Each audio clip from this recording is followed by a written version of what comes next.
Hare Krishna to all the wonderful devotees, attendees to our very special Sunday program. We've had an hectic few weeks before us. We had the Janmashtami festival, Srila Prabhupada's Appearance Day festival, and then we had the celebration of Srimati Radharani. So much of nectar, it has made us forget the material world that we exist in. That is amazing. And I hope today's presentation shall be a continuation in that particular mood. And fortunately for that, we have His Grace, Satchitananda Das, to present us with the sixth leg of a series in the topic called Sharnagati. And this sixth series will be focusing on rejecting those activities not conducive to Krishna consciousness. So welcome to our Bhakti Vedanta Bhagavat presentation, Bhagavad Vani. And today's program will follow. Firstly, we'll have an opening kirtan by His Grace, Satchitananda Das. And that will be followed by a class by His Grace, Satchitananda Das. Immediately after that session, we will open up for questions and answers and comments from the audience. And then we'll conclude with a closing kirtan. So the opening kirtan will be performed by His Grace, Satchitananda Das, and we'll call upon him now for his presentation.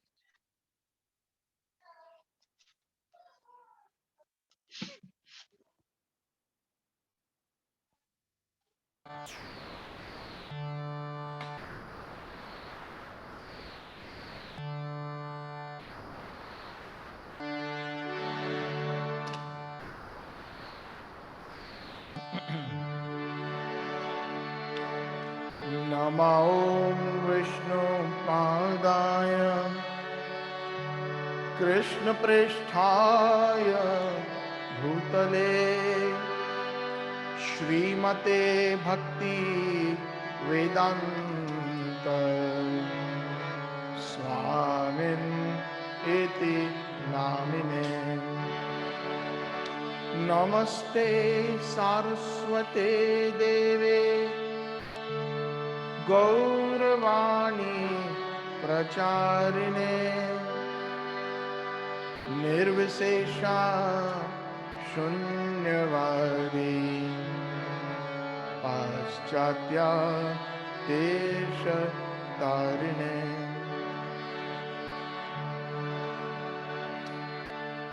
Jai Sri Krishna Chaitanya Prabhu Nityananda Shri Advaita Gadadhar Shrivasadi Gaur Bhakta Vrinda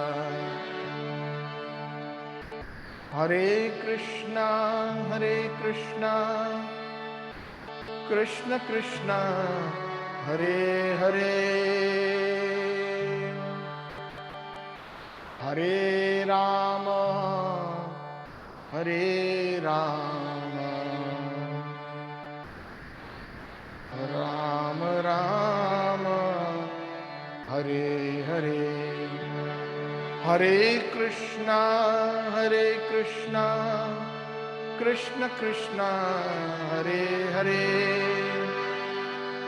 Hare Rama Rama Rama Hare Hare. So today, as announced by Sri Vaishnadas Prabhuji,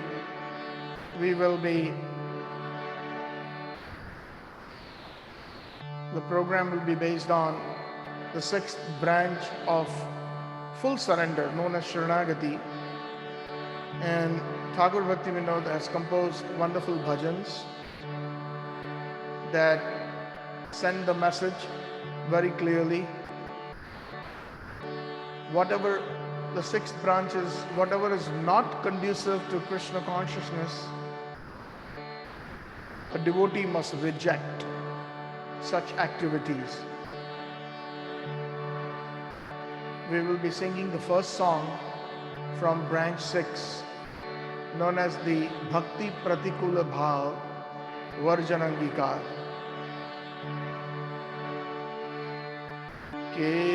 Keshava Tuva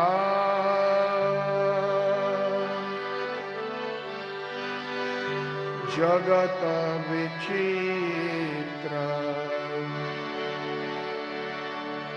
Keshava Tuva Jagata Vichitra.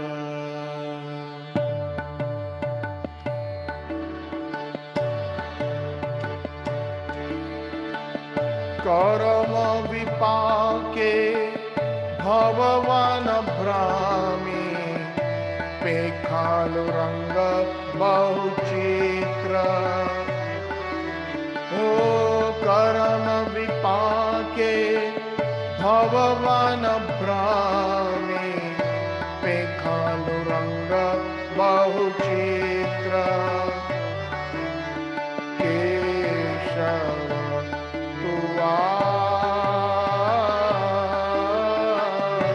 जगत विचित्र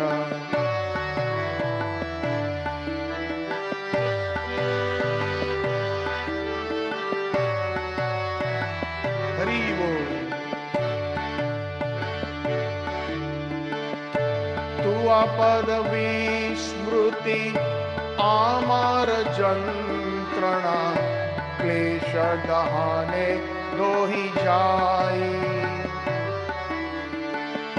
कपिल पतंजलि गौतम कानो भुजी जयमणि बौद्ध आविधाय ओ कपिल पतंजलि गौतम कानो भुजी जयमणि बौद्ध आविधाय केशव तुआ जगत विचित्र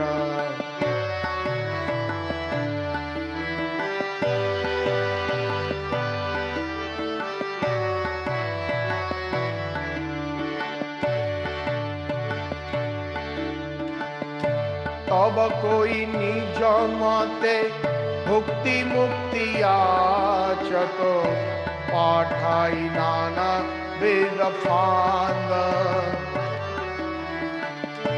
सो सब वंचक तुआ भक्ति बहिर्मुख घाटावे विषम परमाद तब कोई निज मते भुक्ति मुक्ति याचतो पाठाई नाना वेद फांद सो सब वंचक तुआ भक्ति बहिर्मुख घाटो हे विषम परमाद केशव तुआ जगत विचित्र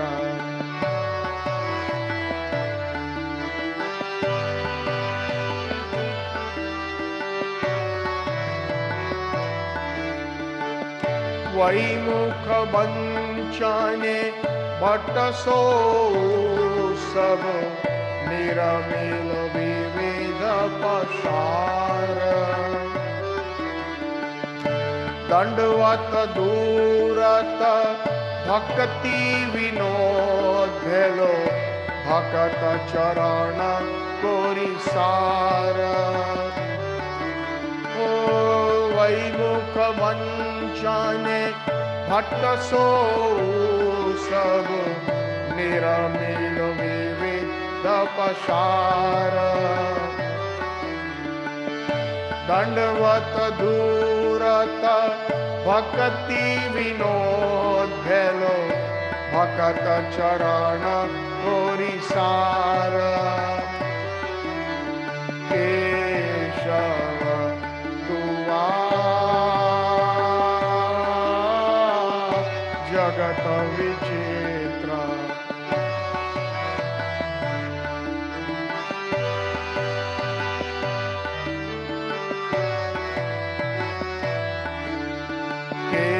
केशव दुआ जगत विचित्र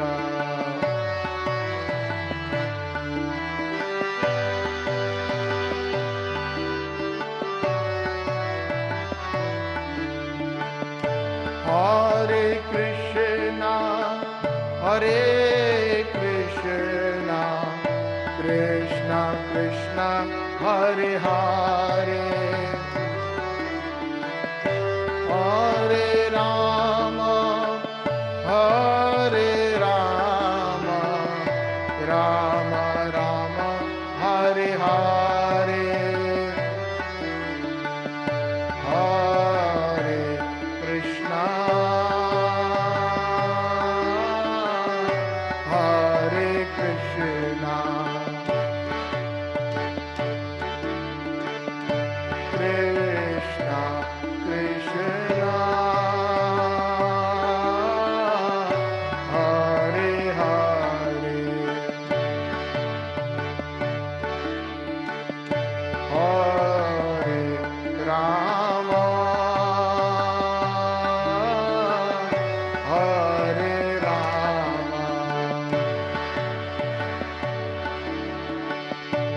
राम राम राम हरे हरे हरे कृष्णा कृष्णा कृष्णा हरे हरे हरे राम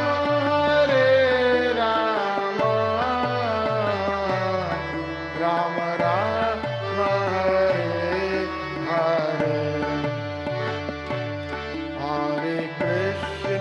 हरे कृष्णा कृष्णा कृष्णा हरे हरे हरे राम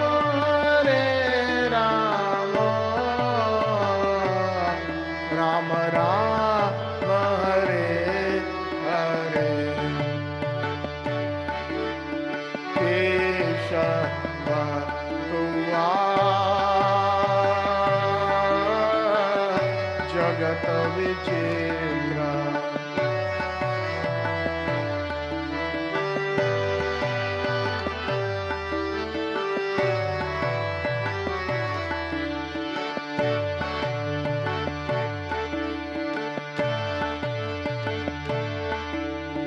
गोविंद जय जय गोपाल जय जय गोविंद जय जय गोपाल जय जय राधा रमण हरि गोविंद जय जय राधा रमण हरि गोविंद जय जय गोविंद जय जय गोपाल जय जय गोविंद जय जय गोपाल जय जय राधा रमण हरि गोविंद जय जय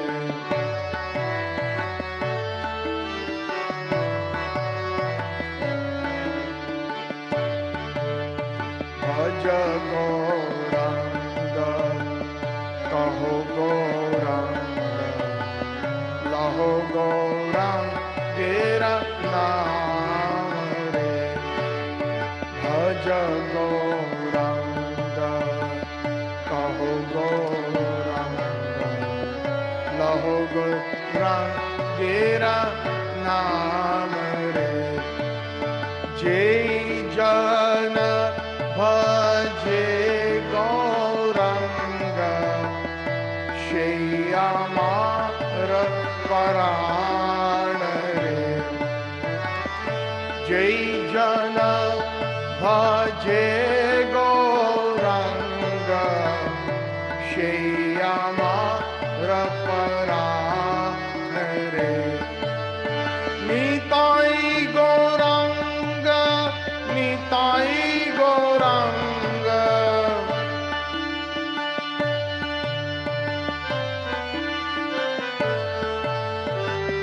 Nitai Gauranga Gaur Hari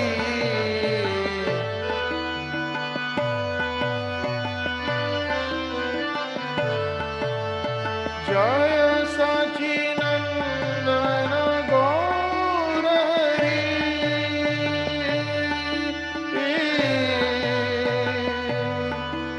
Oh Jaya Satchitananda Gaur Hari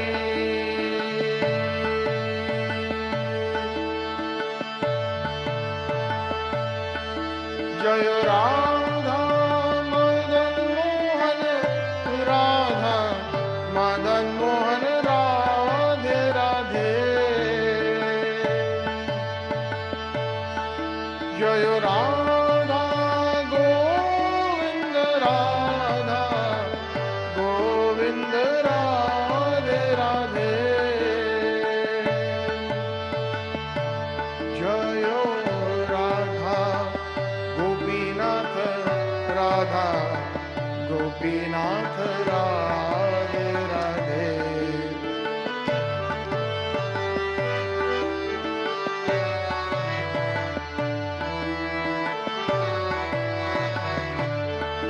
Jaya Krishna Balaram Jaya Vrindavan Dham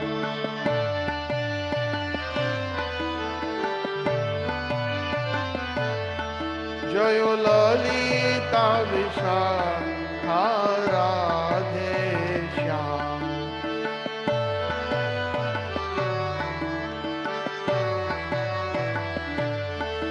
Jaya Gauranitai Jaya Gauranitai Jaya Gauranitai Jaya Gauranitai Prabhupada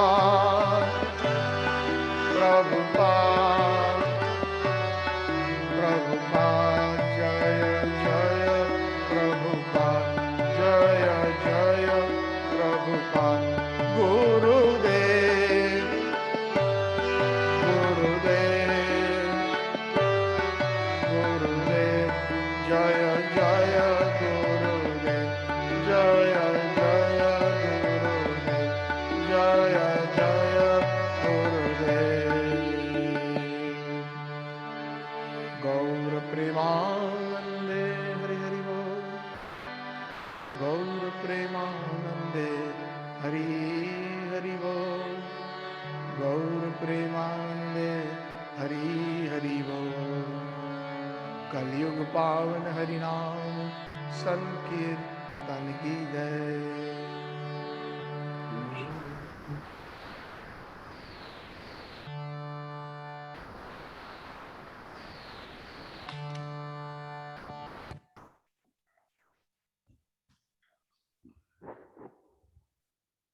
Jai, thank you, Satchid Ananda Das, for your kind rendition of the sweet melodies of Bhaktivinoda Thakur.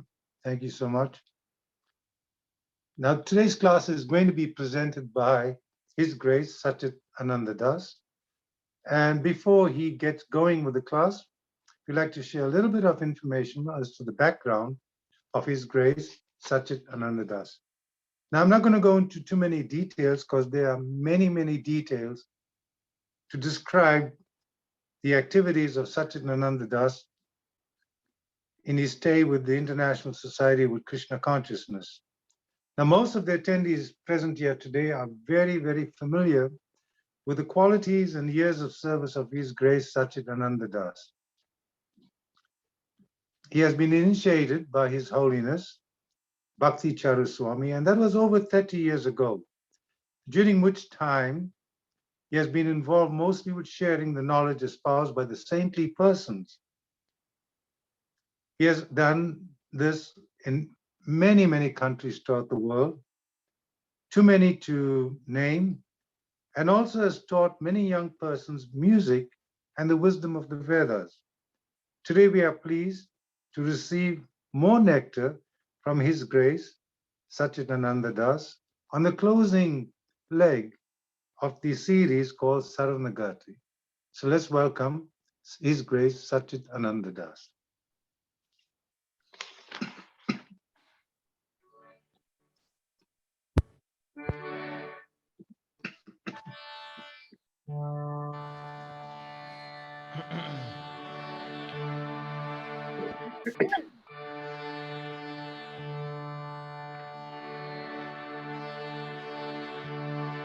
ॐ अज्ञानतिमिरान्धस्य ज्ञानाञ्जनशलाकया चक्षुरुन्मिलितं येन तस्मै श्रीगुरवे नमः। वन्देऽहं श्रीगुरो श्रीयुतपदकमलं श्रीगुरोन् वैष्णवांश्च श्रीरूपं साग्रजातं सहगण रघुनाथान्वितं तं सजीवं साद्वैतं सावधूतं परिजनसहितं श्रीकृष्णचैतन्यदेवं श्रीराधा कृष्णपादान् सहगण ललिता श्रीविशाखान्वितांश्च आराध्यो भगवान् व्रजेशतनयस्तद्धाम वृन्दावनं रम्या काचिदुपासना व्रजवधूवर्गेण तया कल्पिता। श्रीमद्भागवत पुराणयमलं प्रेम पुमार्थो महान् श्रीचैतन्य महाप्रभोर्मतैदं नायत्र आग्रह परः।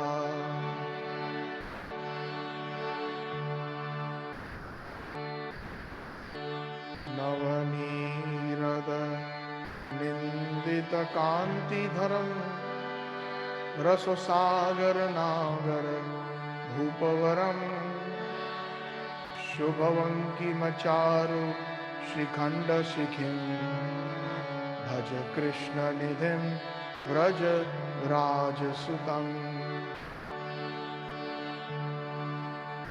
राधिका सरोदेन्दु निन्दिमुख मण्डली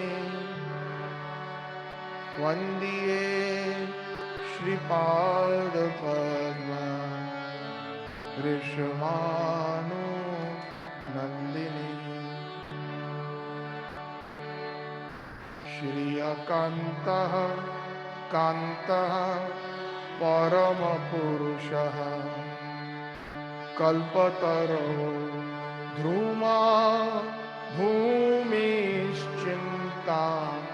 मणिगणमयि तोयममृतं कथा गानं नाट्यं गमनपि च वंशीप्रियसखी चिदानन्दः ज्योतिः परमपि तदा स्वाद्यमपि च स यत्र क्षीराब्धिसुरभिभ्यश्च सुमहान्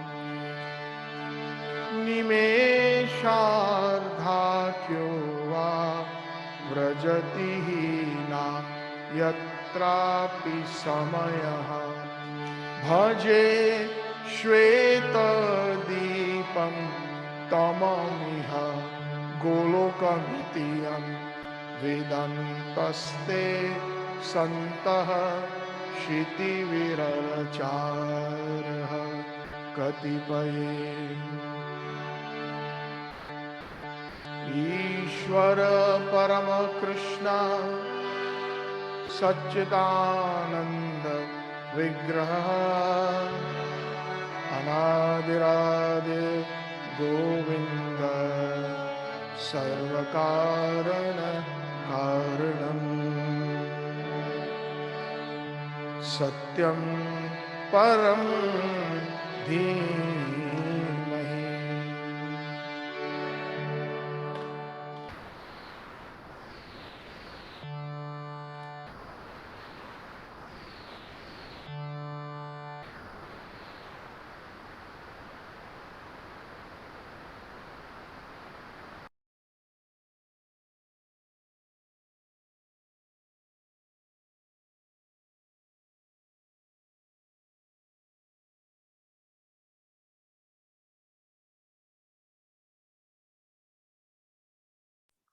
Hare Krishna, Hare Krishna, Krishna Krishna, Hare Hare, Hare Rama, Hare Rama, Rama Rama, Hare Hare.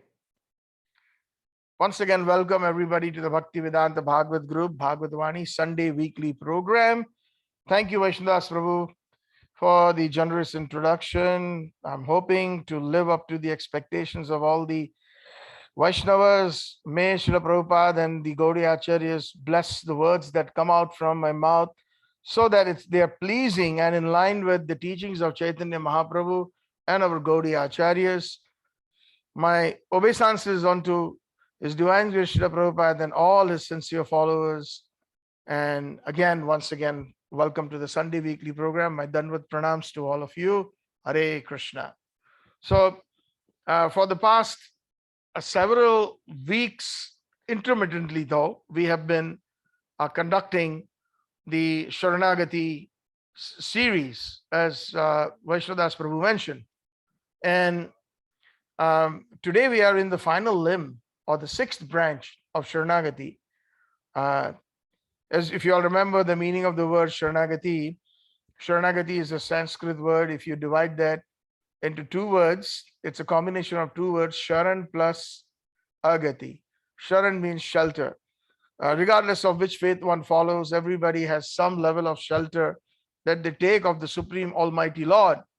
But the level and the pinnacle of surrender has been explained by His Divine Grace Srila Bhaktivinoda Thakurji. What is full surrender, or Sharan plus Agati? Agati means like steadfast, like a rock, it's like a solid rock, motionless. Gati means to move, and Agati means motionless, without any movement. So regardless of what situation we are in, we will always remain surrendered to the Supreme Lord to the highest degree. And there's so many wonderful things that we can learn from the songs and the writings from the book called Sharnagati. Yes. So Sharnagati is not only the process of full surrender, but the book that was composed by, one of the books that was composed by Srila Bhaktivinoda Thakur is also called Sharnagati. And he has very wonderfully divided the book into not only the 6 different branches of Sharnagati, and then further he has divided that into the next step, which is known as Bhajan Lalsa, the desire for pure bhajan. And there are so many wonderful teachings in the form of songs. Sharnagati book itself, or the section of Sharnagati itself, composes of 6 branches. And in each branch, Thakur Bhaktivinoda has composed in the first branch. If you all recollect, the first branch is humility or dainya. So that has got 7 bhajans in it, 7 songs. The next branch was Atmanivedan, offering everything that we have to Krishna, including our minute independence. That itself is the second branch, and in that it's got 8 songs there. Then O Gopritve Varna, the third branch, Krishna is my maintainer. That has got 4 songs. Avashya Rakshibe Krishna Vishwashapalan. Krishna will always protect me. I have firm faith in that Krishna will always protect me. So that has got 4 songs composed. And the 5th branch, which we a few weeks ago we discussed, was the Bhakti Anukulya Karya Karejo Svikar. Whatever is conducive to our Krishna Bhakti, to Krishna consciousness, one must accept. That is also in 4 wonderful songs. And today's subject matter, which is the 6th branch of Sharnagati, which is known as the Bhakti Pratikula Bhav Varjan Angikar. Whatever is not conducive to Krishna Bhakti, one must give up. One must reject such ideas, such thoughts, and such activities. So basically, the Sharnagati subject, Bhaktivinoda Thakur has taken from Hari Bhakti Vilas, one of the wonderful books. It is known as the law book of the Vaishnavas. The law book of the Vaishnavas, Hari Bhakti Vilas, that was jointly composed by Srila Sanatan Goswami and Srila Gopal Bhatta Goswami, the 6 Goswamis of Vrindavan, who are the founding, or I would say rather the beacon in the Gaudiya Vaishnava Sampradaya, which we belong to. And especially Rup Goswami and Sanatan Goswami were they received direct instructions from Sri Chaitanya Mahaprabhu. So they are, we can say, as Siksha disciples of Sri Chaitanya Mahaprabhu.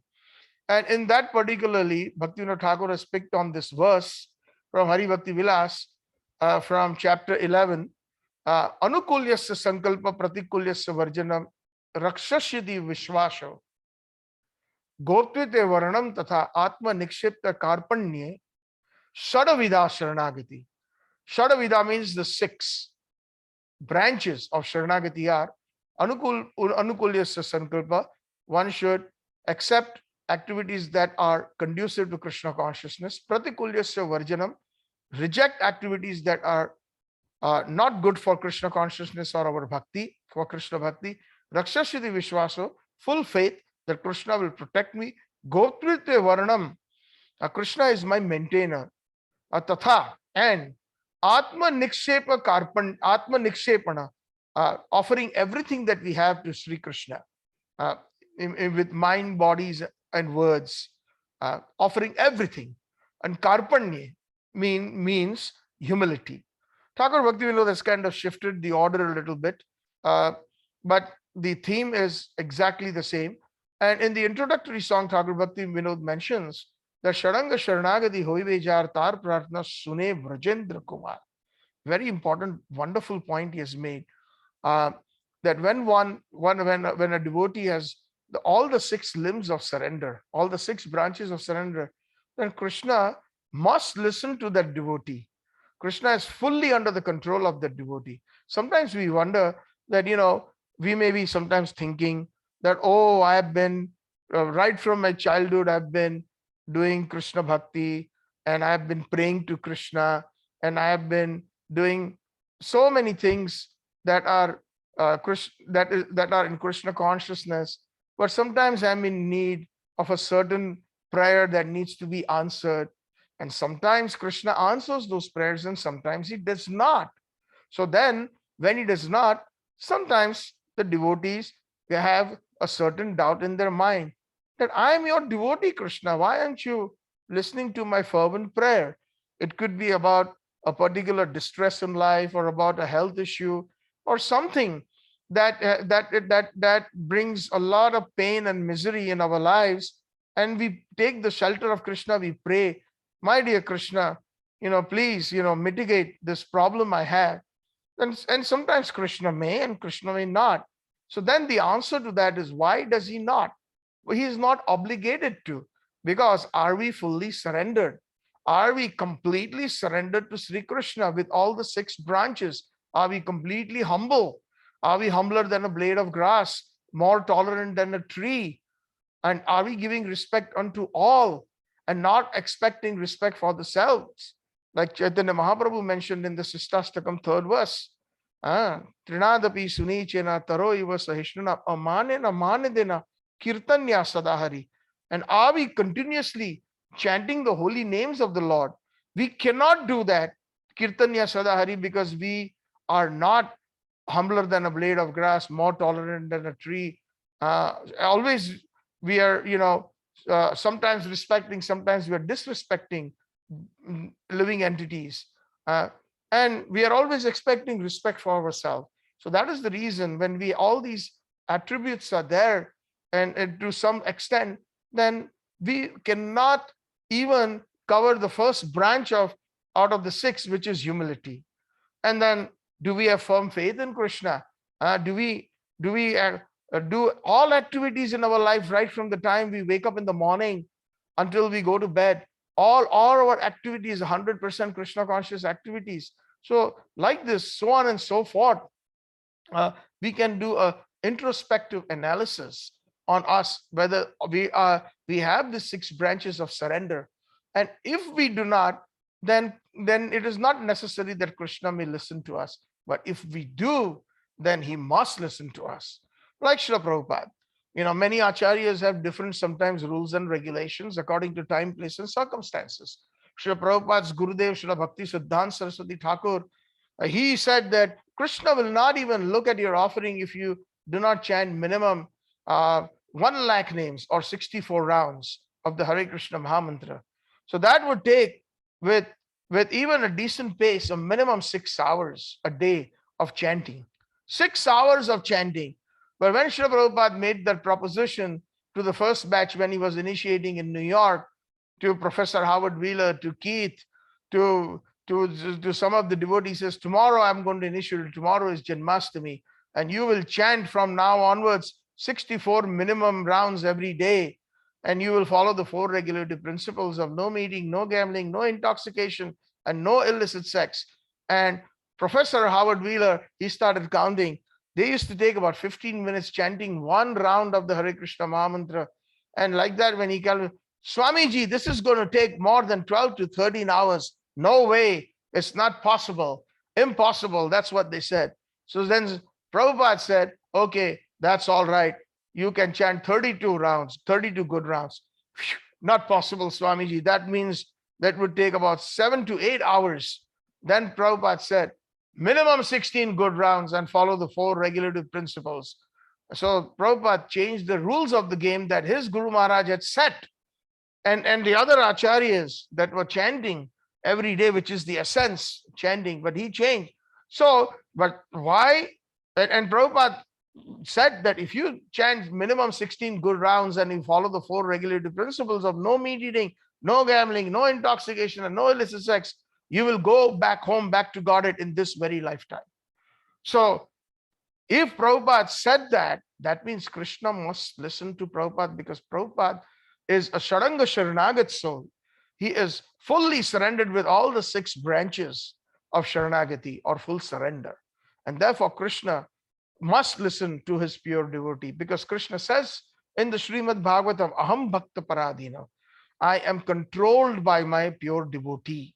So let us now enter into the actual mood of the 6th verse, which is whatever is not good for our bhakti, that is not conducive to bhakti, we must reject those things, those activities.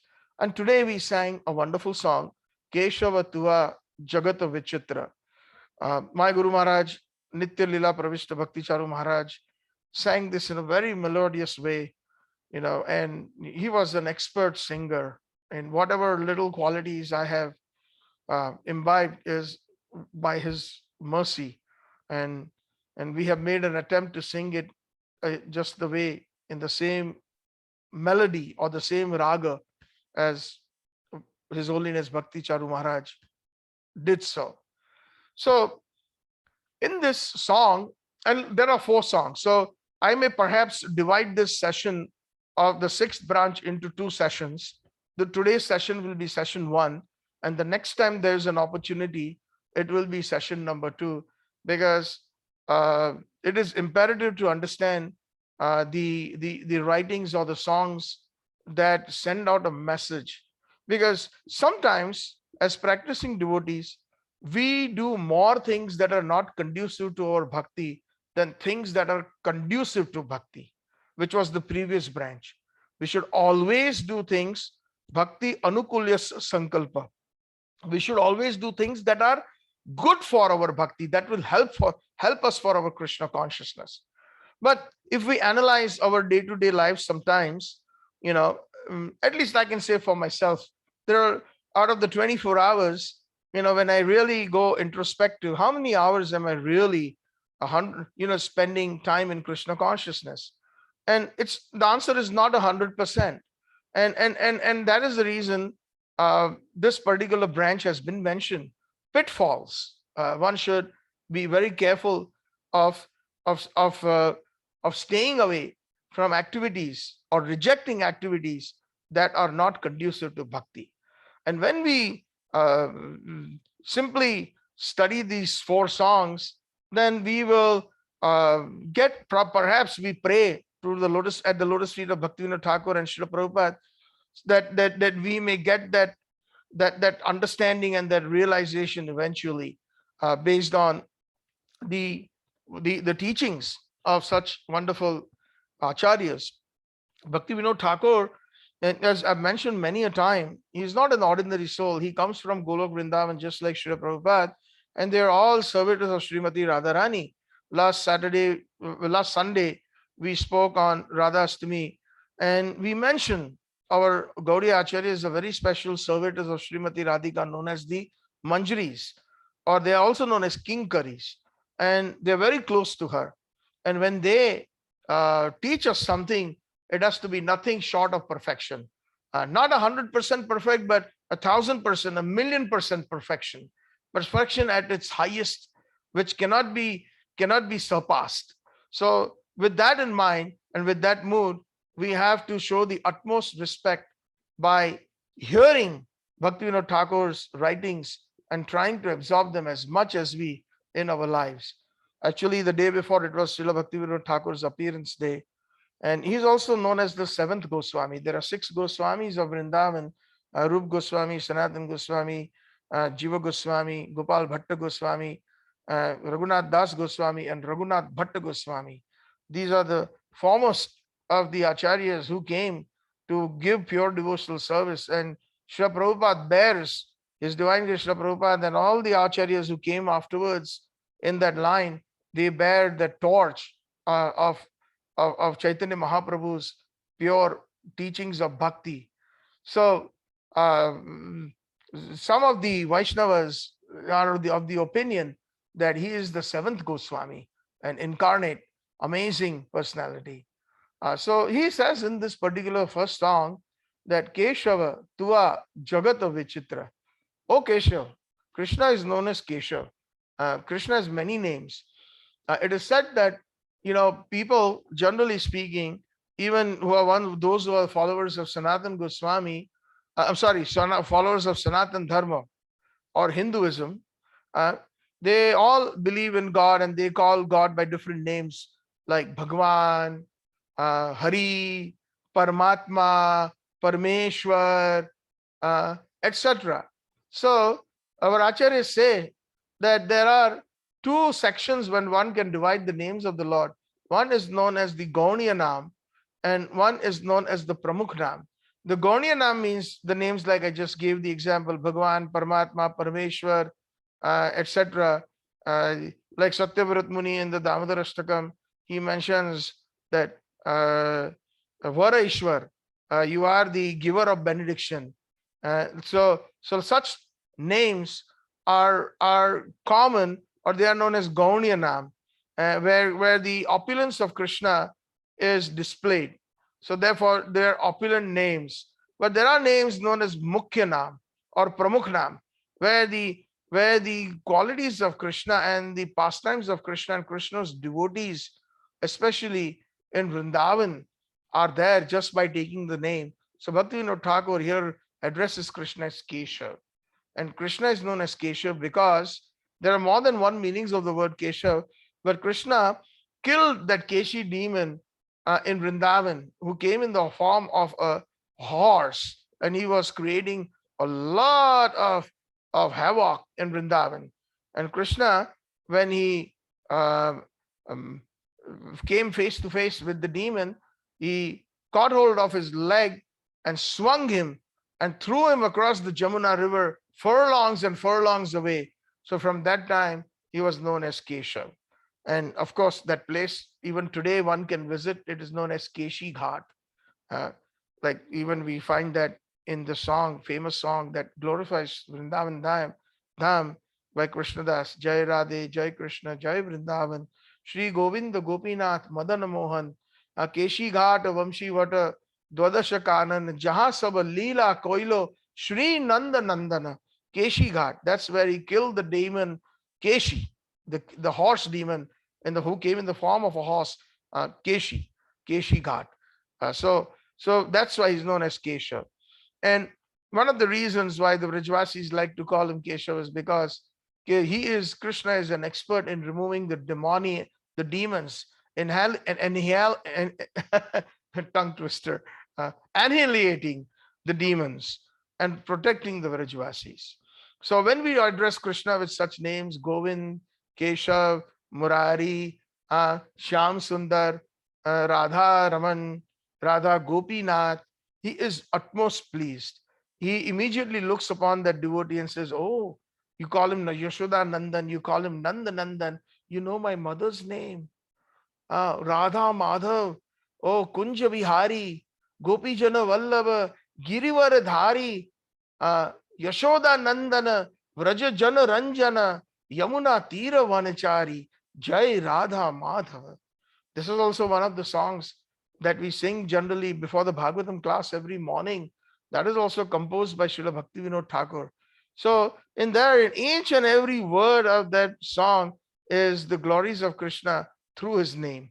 That is in the Daso Vimshataras Nam, the section in his book called Gitavali, where the names of Krishna, just on the names of Krishna, Bhaktivinoda Thakur has composed songs. So Dasavimshatar means 200 names of Krishna. So he has composed songs with different names. So Keshava, oh Keshava, Tuva Jagata Vichitra. He's saying that your world is mostly very, very strange, very weird. Oh Krishna, oh Keshav. Why? Because he's saying Karama Vipake Bhavavana Brahmi Pekhalu Ranga Bahuchitra. Based on my karam, he's saying everybody has to face a karmic reaction. It is not guaranteed that in our next life we may get a human body. The human body is only begotten by those persons who have practiced some good Krishna consciousness. Even if it is not 100%, the minimum, even if one has done Neha Vikramana Soasti Pratyuvayana Vidyate Swalpam Apyasya Dharmasya Trayatam Mahato Bhayat.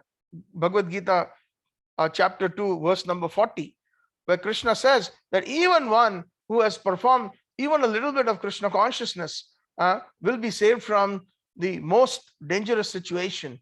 And the most dangerous situation is again life and birth and death, which is known as samsar. Samsar davana lidaloka. This samsara, or this material world, is full of, like a forest fire, and it is full of miseries. Excuse me. So according to the karma, Bhaktivinoda Thakur says that, I have come again and again. Of course, he's taking a very humble position. He is not ordinary. He's directly from Golok Vrindavan and a very personal servitor of Rupa Manjari and Radharani under the guidance of Lalita Sakhi. So but he is so humble that humility of Bhaktivinoda Thakur, this is for us. But in the writings and the poems and the songs, we have to take this as this is personally for me, and this is for me. So according to my karma, I've been born and I've seen so many different scenarios. In my last life, perhaps I was in one of the animal bodies, and in my previous life I was in the plant or the tree body. Unlike that, there are 8,400,000 species of life. Jalaja, Navalakshani, Stavram, Lakshavamsadi, etc. Chatur Lakshani, Manava. like that. So in the 8,400,000 species of life, there are 2 million species of aquatics, that is all kinds of aquatics that live in water. Sthavaram Lakshavimshati, there are 2 million varieties that are in the form of creepers and plants, and like that. And there are 400,000 varieties of human forms. So that includes all the different kind of human forms that we find when we travel across different continents, the sizes, the shapes, the color. Some are dark in color, like we find in the African continent, some in the Western hemisphere or the Northern hemisphere, we find Caucasians, etc. And then when we go east, we find the Oriental features of a person. And then not only in this particular world, but even in the heavenly planets, there are the denizens. There are according to the Bible and so many other scriptures, there's a distinction of angels, etc. So we in the Vedic Sanskriti, we call them apsaras, we call them the different Devi Devatas. So those are also human forms of life that comprise about 400,000. So like that, one has seen, according to one's piety, one impious activities, according to that, one is simply oscillating in this material world, sometimes in the 6 different heavenly planets. Sometimes he comes back in the middle plot, in the middle planetary system, which is the earthly planet. And then there are 7 different Narkiya or hellish planets. So that makes 14. So it's the soul, based on one's karmic activities, based on one's activities, obtains a befitting body in this material world, sometimes enjoying in the upper planetary system or the heavenly planets, then sometimes coming back after the term expires. And then due to bad or poor association or poor choice of activities, one commits sinful activities, and then one goes to the lower planets, hellish planets, and after a certain time period, they come back again to the platform of the earthly planet. So ei rupe brahman brahmite kono bhagyavan jeev Guru Krishna prasade paye bhakti lata bij.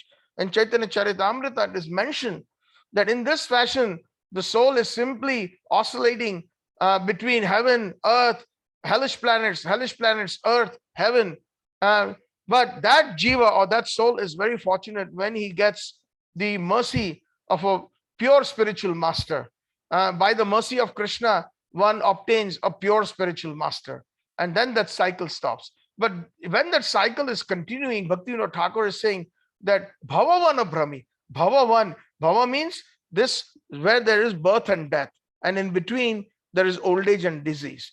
Earth or this samsar means it's a cycle. So bhavavana, and this cycle is known as vana. It's a forest, just like samsara dava nala. Dava nala means forest fire. So this is like a forest where one can get lost. In a deep forest, people can get lost and one can never find their way out. And that's exactly why it is called vana. A brahmi, a pekalu ranga bahuchitra, and simply oscillating, traveling, taking birth in different species of life, sometimes in the heavenly planets, sometimes on earthly planets, sometimes in the hellish planets. And what do we see? Pekalu ranga bahuchitra. We see a lot of different we behold strange sights, different experiences. When one is in heaven, one is able to fly. They see a lot of flying denizens. They see so much opulence in the heavenly planets.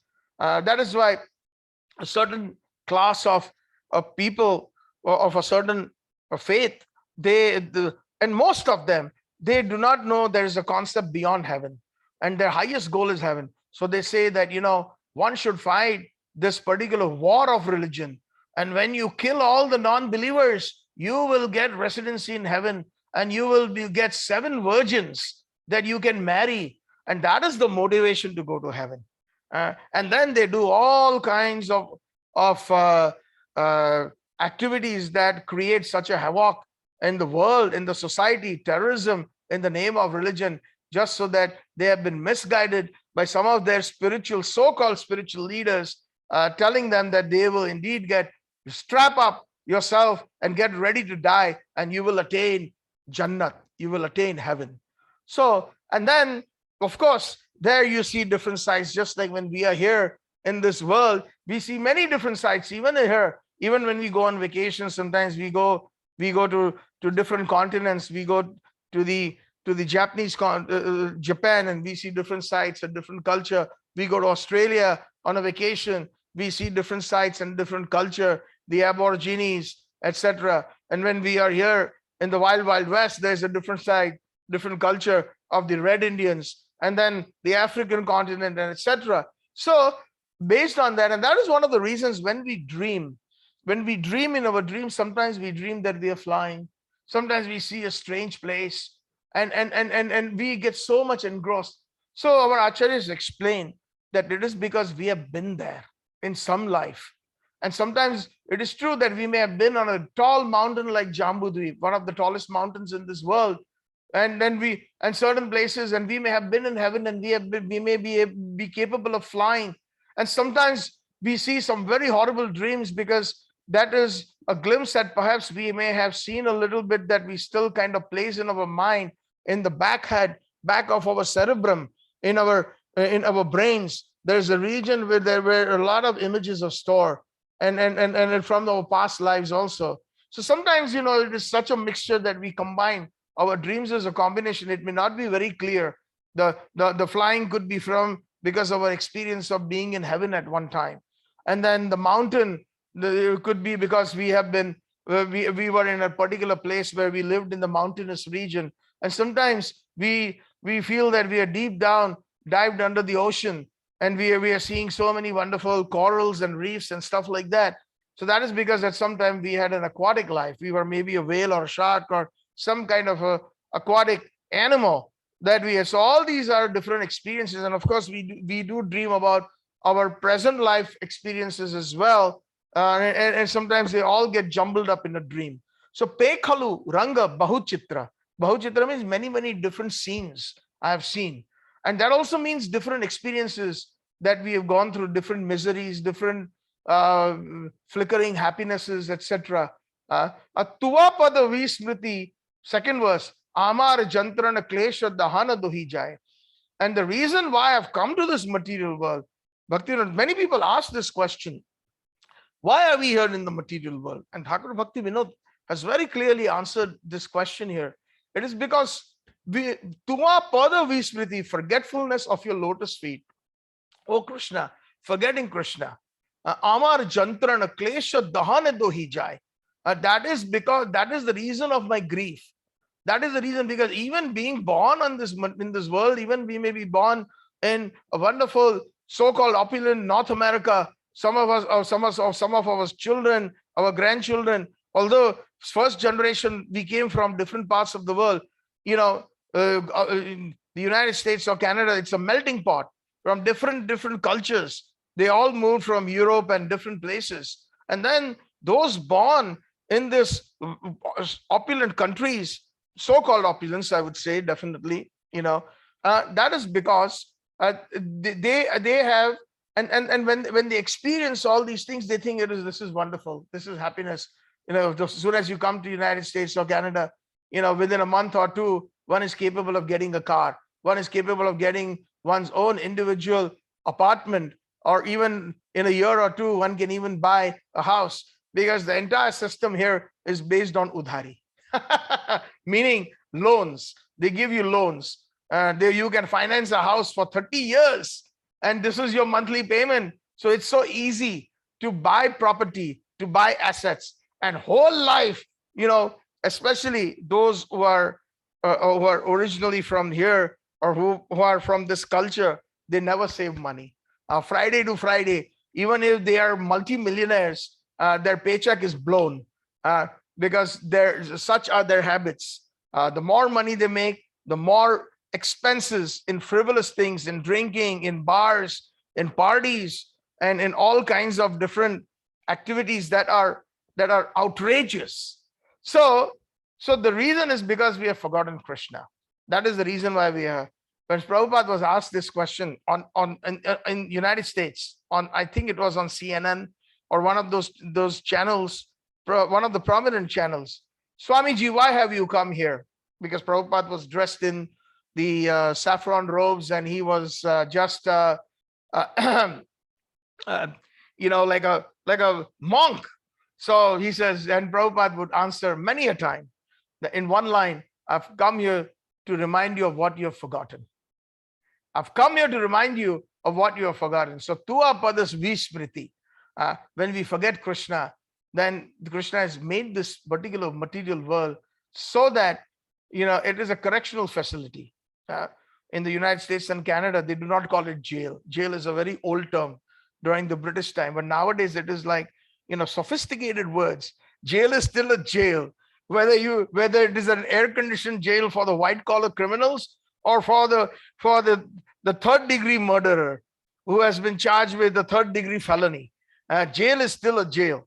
So one may be born in the United States or Canada or in one of the most opulent countries like Sweden or Switzerland, but it is still a jail, because regardless of where we are, we have to face these four forced upon us. In jail, everything is forced. You have to wake up at a certain time. You only get a certain type of food. You have to simply follow the instructions of the guard. Whatever the government tells you, you don't have freedom. So similarly here, in this samsar, in this bhavavan, in this forest of material world, we have these four things that are minimum that are forced on us: birth, death, old age, and disease. Janma, mrityu, jara, vyadi, dukkha, dosha, anudarshanam. Krishna says in the Bhagavad Gita that birth, death, old age, and disease, one should see the fault in that. And the idea is to get out of that cycle, get out of samsara. Samsara again means a cycle. A non-stop vicious cycle is known as samsara. So the cycle of birth, death, old age, and disease is indeed a cycle, regardless whether one is born in America or one is born in a third world country or in a ghetto, in a jhopadpatti, and on the sidewalk or on the footpath. Still, a jail is a jail. So these things are there. So tuapada vismriti, forgetfulness of Krishna, and that is why our acharyas come. Krishna Pristhaya Bhutale, Namam Vishnupadaya Krishna Pristhaya Bhutale. Krishna sent Bhaktivedanta Swami Srila Prabhupada. He sent Srila Bhakti Siddhanta Saraswati Thakur. He sent Srila Gaurkishore Babaji Maharaj, Srila Bhaktivinoda Thakur, Srila Jagannath Das Babaji Maharaj, Srila Baldev Vidyabhushan, Vishwanath Chakradipad, Srila Rup Sanatan Goswamis, all the different acharyas, all the sadgurus, all the great preceptors. They descended from the spiritual world, and not from heaven, but from the spiritual sky. And they descended simply to save us, to remind us of what we have forgotten. Kapila Patanjali Gautama Kanobuji Jaimini Bauddha Avedhai. And so amazing, Bhaktivinoda Thakur has described in this verse, there are different philosophers that come to my rescue. In this world today, when somebody is in distress or somebody has a problem, believe it or not, so many people will come to our advice. Even if we look at it from our own experiences, all the friends, will come. Oh, you know what? This is a problem. You know what? You should do this. Another friend will say, you know what? You should do that. Oh, no. This is a better idea. So you will have your friends, your brothers, your sisters, your family, your relatives, for the internal problems. But for philosophy, for the higher understanding and for the higher spiritual realization, we find that there are so many different philosophers. And Bhaktivinoda Thakur has especially mentioned the 6 main philosophies that are propagated by these 6 different leaders or founders of these philosophies, who say that we are coming for your rescue. Don't worry. You have a problem. You want to be happy in this world, in this creation. We will certainly help you. We will help you. And they are known as the atheistic thinkers. They are classified. Bhaktivinoda Thakur is saying that these atheistic thinkers, or the 6 systems of philosophers, they will come running to you. In the Sri Navadvip Dham Mahatmya, Bhaktivinoda Thakur has also mentioned like this: Kapila Rachila Sankhya Eisthane Vasi, Nyay Tarka Prakashila Sri Gautam Rishi, Vaisheshika Prakashila Karnabhuk Muni, Patanjali Yoga Shastra Prakashe Apani, Jaimini Mimansha Shastra Korila Prakash, Purna Adi Prakashila Rishi Vedvyas. So here basically these 6 philosophers, and then he has mentioned Ved Vyas at the end. So he's saying Kapil. So what did Kapil? So he's actually basically warning that when you are in trouble and when you're looking for some spiritual realization, then you will find all these different philosophers running to your aid. So Kapil. So Kapil, there are actually 2. One is Lord Kapil Dev that is mentioned in the Srimad Bhagavatam, and there is one Kapil Muni who was an atheist. But regardless, even if it is Lord Kapil Dev, he was a renowned incarnation of the Supreme Lord who taught the Sankhya philosophy. Just a little bit about each of the 6 atheistic philosophers in one sense. And Sankhya philosophy takes a little bit, they changed that. Actually, Lord Kapila's philosophy is pure devotion, which he had instructed his mother Devati. But a lot of them, just like Shankaracharya, he is none other than Lord Shiva. And his philosophy is also, at the end of the day, it's pure bhakti. Bhaja Govindam, Bhaja Govindam, Bhaja Govindam, Muda Mate, Samprapte Sahita Kale, Nahi Rakshati Dukkarne. Lord Shankaracharya told his followers that do not get into so much into the nyay or the logic of Sanskrit, and you are simply studying this impersonalism, just worship Govinda, the personal God, Sri Govinda, personal, Krishna, Govinda, the one who gives pleasure to the senses, pleasure to the cows, pleasure to the gopis, pleasure to Gokul, worship him. So there, clearly, Shankaracharya has given personalism as his final instruction. But even today, the followers of Shankaracharya are impersonal.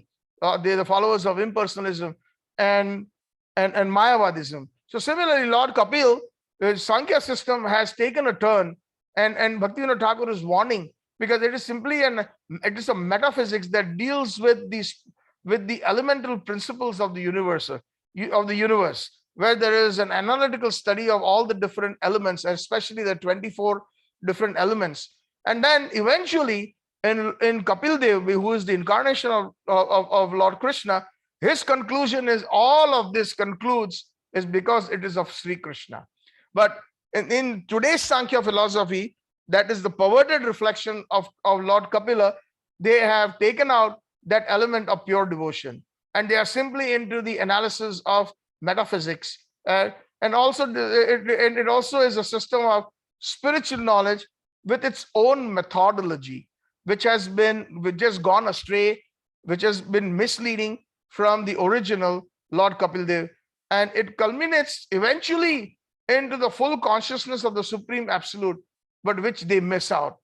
So, and then they come to the conclusion that Absolute is one, and achieving this goal by some of them who follow Kapil Dev strictly, like the Vaishnavas, then they practice Bhakti Yoga. But the rest of them, Bhaktivinoda Thakur says, although it is Sankhya philosophy of Kapil Dev, these people will come to your rescue. You're warned.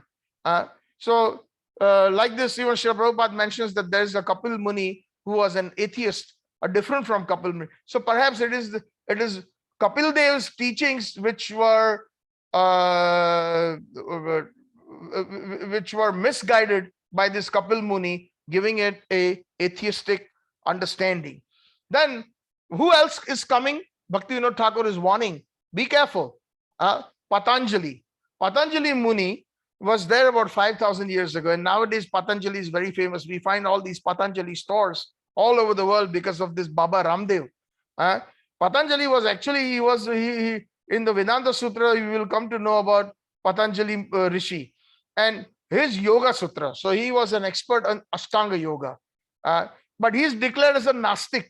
He's declared as an atheist by Vyasdev. And also, you cannot even find a K of Krishna in any of his sutras. So that is not yoga. According to yoga, the definition that Prabhupada and our acharyas give, yoga, Krishna says, yoga nastam parantapaha in the 4th chapter of Bhagavad Gita, because this connection between me, meaning connecting to Krishna, is called yoga. Yoga means to connect with Krishna. That is the actual meaning of the word yoga. So if anything that doesn't even have the K of Krishna, like we find that in every nook and corner, we find all these yoga clubs, and we find all these, even in the gym, in the gyms, in the expensive gyms, they have this yoga, they teach you yoga. So Prabhupada used to simply smile and say, it is just simply gymnastics. It's just to keep your body healthy. and it is simply sitting and sleeping. Because what do they teach you? Even in meditation, they don't teach you to meditate on the lotus feet of Krishna, on his beautiful lotus-like nails that has been described in the Srimad Bhagavatam in the second canto by Lord Brahma, and or Sukhdeva Goswami, and then further on his darshan to his ankles and his beautiful strong calves, and then his thighs and his beautiful lotus navel, and his vakshasthal, his beautiful chest, and his beautiful corn shape, beautiful neck, and then the mukhmandal, the beautiful moon-like face with every detail. And then even Lord Narayan has been described as so beautiful with his 4 arms and each and every item in his lotus hands, the conch shell, the lotus, the disc or the Sudarshan Chakra, which has got 1,000 spokes. All these details have been described. That is what one should meditate on. If one should meditate on the form, the transcendental form of the Lord. That is real yoga.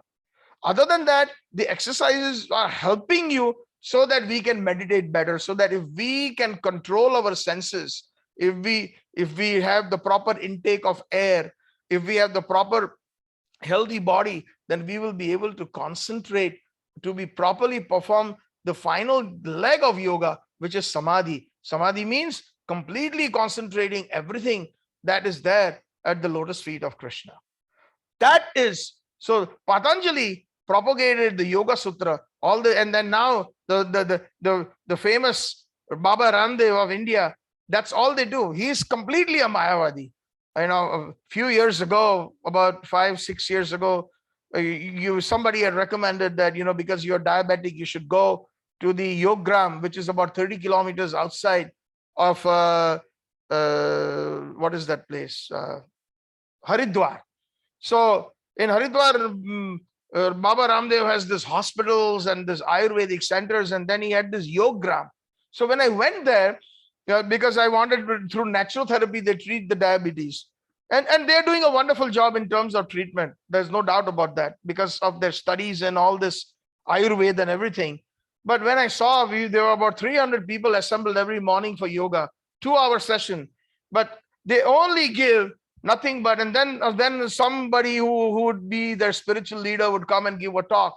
Not a single word on personalism. Not a single word on Lord Narayana or Lord Vishnu or Krishna. It is all nothing but you meditate on Om. They make you meditate on that sound vibration. And then they make you do all these different exercises. And then they give you a particular prescription based on your ailment or your disease, that this is your diet. And indeed, it did help me. They teach you how to become your own doctors. It's a good place if you really have some problem which allopathy cannot solve. And if you're very strict in your discipline, it's an amazing place. And Baba Ramdev also came. He came, but completely Mayavad. Mayavad is somebody who doesn't believe that God is a person. God is some energy. God is a light. And I am He. Ultimately, that is the goal. The idea of my meditation is to merge into the Supreme Brahman, into the Supreme Lord, which is in the form of some energy. So that is Patanjali Muni, who is completely anything. So Kapila, Patanjali, they come to rescue me. And then even it is mentioned that the Prabhupada mentions in the purport, the followers of the Patanjali Yoga system actually want to merge into the body of the Supreme Personality of Godhead. This indicates that they do not want to engage in the service, in the seva, despite their knowledge of Him. So it is not that these Mayavadis or even this Baba Ramdev, he knows a lot of Shastra. And even the big other Mayavadis like Chinmayananda, who is very famous. There are so many centers all over the world. And they all, and even that so-called, what was his name?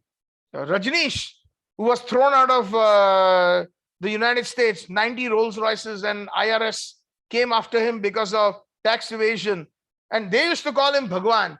And his philosophy, people like them, they come running to you. And they preach different kinds of philosophies, stating that, oh, we will save you. You want to have free sex? Have free sex. That was the philosophy of Rajneesh. You want to drink? Drink freely. You want to do charas, ganja, you want to take drugs? Take freely. Try to get rid of all your desires by practicing whatever is bothering you, and then get rid of it. But that does not help.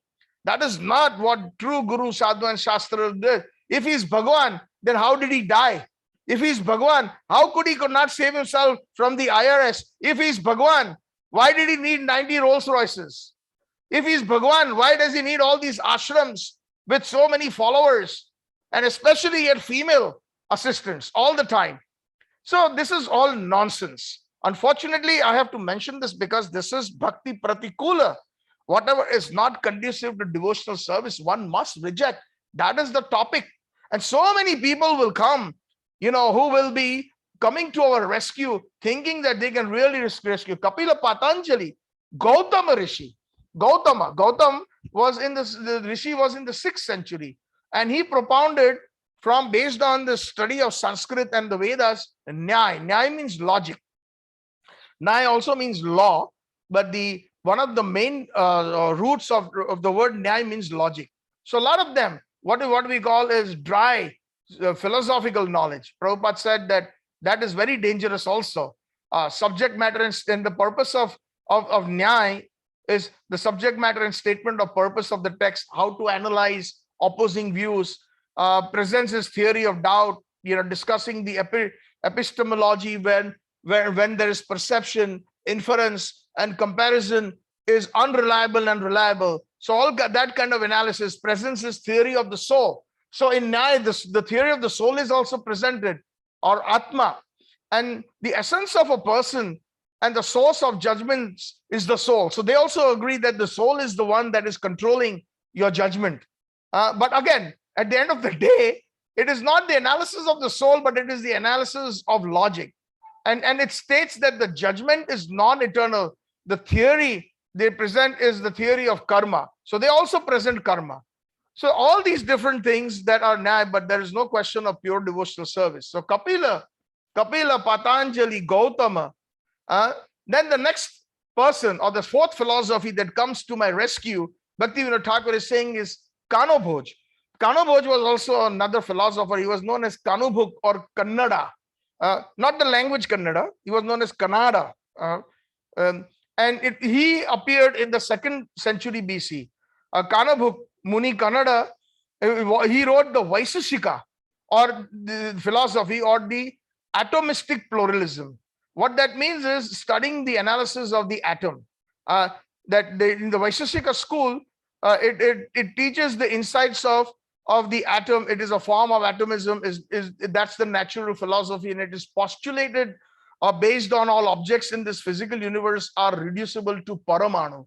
Paramanu means an atom. The word paramanu is, when you translate that into English, means an atom. So atom is a small particle that we all know. And everything in the universe is reducible, that it's traced to the atom. And one's experiences are derived from the interplay of substance, a function of atoms, and their number and their spatial arrangements. So quality, activity, commonness, particularity, inherence. So there's a lot of philosophies we find that this universal brotherhood, all these things are going on. So that is basically a version of the Vaisashika philosophy. And everything was composed from atoms. That's what they say. The qualities that emerge, the aggregates of atoms, but the aggregation and the nature of these atoms was predetermined by cosmic forces. So they say that all these atoms that come together, and a person is also nothing but a conglomeration of atoms, it was all predetermined by the cosmic forces. So here he doesn't really speak about Krishna, or he doesn't speak about a God. So here it really shows that this is true atheism at its best through this. Then Kapila, Patanjali, Gautama, Kanubhaji, Jaimini. Jaimini was another sage, a disciple of Vyasadeva in the 4th century. And he comes running to me. And he was known for the philosophy known as Purva Mimamsha. He has written a lot of sutras or codes. That is Purva Mimamsha. And Purva Mimamsha is basically the elaboration of what karmic reaction is. What is karma? The study of the actions. We all, even today, karma has become a very common word in the English dictionary. It has been accepted. So watch out, man, bad karma. Good karma, good karma. So if there's somebody does a good deed, nowadays, in the Western hemisphere, in the Western world, They use that language. Good karma, good karma. So like this, even when I was in the Netherlands a few years ago, the Dutch, good, good karma, good, good. They call good, that's how they pronounce in Dutch, good, good karma. So good, that means good karma. So karma, the word karma has been accepted in many languages, which is the original term is from the Vedas. In all the major languages today, karma has become a part of their vocabulary. So in the 4th century, the text contains about 3,000 different acronyms or sutras. And the foundational text is of the Mimamsha school. Mimamsha means the text is basically aimed as the exegesis of the Vedas, which regards to the practice of karma and duty, which is dharma. And they have made different interpretations of the Upanishads. And Jaimini Rishi's Mimamsha is the counter movement to the self-knowledge. So what is basically, that's what they propagate. And his Mimamsha Sutra was commented upon by many. So again, it got diluted and further according to time, place, and circumstances. Some of the followers of the Mimamsha, they also even changed and twisted that philosophy even further. So Jaimini also wrote a version of Mahabharata, which is not acceptable because his own guru, Vedvyas, actually wrote the Mahabharata. So he has gone even beyond his guru's teachings, and that is happening even today. A lot of us, even in our ISKCON movement, His Divine Grace Srila Prabhupada has given his books, and we do not need to reinvent the wheel. Everything Srila Prabhupada gave was perfect. And today, some people are changing his books. Some people are changing the philosophy. Some people, they do not even want to call the Rath Yatra, Jagannath Rath Yatra. They want to call it something else, the chariot festival or the yoga festival. They don't want to call the Hare Krishna temples Hare Krishna. They want to call it the temple of the divine, or they want to call it yoga club. All this simply to attract people. And that's the argument a lot of people, they give, the so-called modern leaders, that we need to attract people with such names. No. Why don't we just go back in 1965 when Srila Prabhupada came in 1965 onwards, till Prabhupada was here on this planet till 1977. 65 to 77, 12 years Srila Prabhupada, he did not preach to the Indians. Later on, he preached in the Bowery. He preached in the Haight-Ashbury area in San Francisco. He preached to all those Westerners, the hippies. And they all became Krishna conscious. Prabhupada had over 10,000 disciples. And it is through him, through them, when they followed the instruction, as it is of His Divine Grace Prabhupada, Krishna consciousness flourished. Prithvicha adi nagaradi gram sarvatra hoibe mor naam. Mahaprabhu's prediction came true. In every town and village, my name will be spread. This is the power of a pure devotee, because Prabhupada never took credit for that. He always, when people appreciated, when the reporters appreciated that, even prime ministers and presidents, when Prabhupada met, they would say, oh, you have done wonderful. You have spread Hinduism all over the world. You have spread the name of Krishna.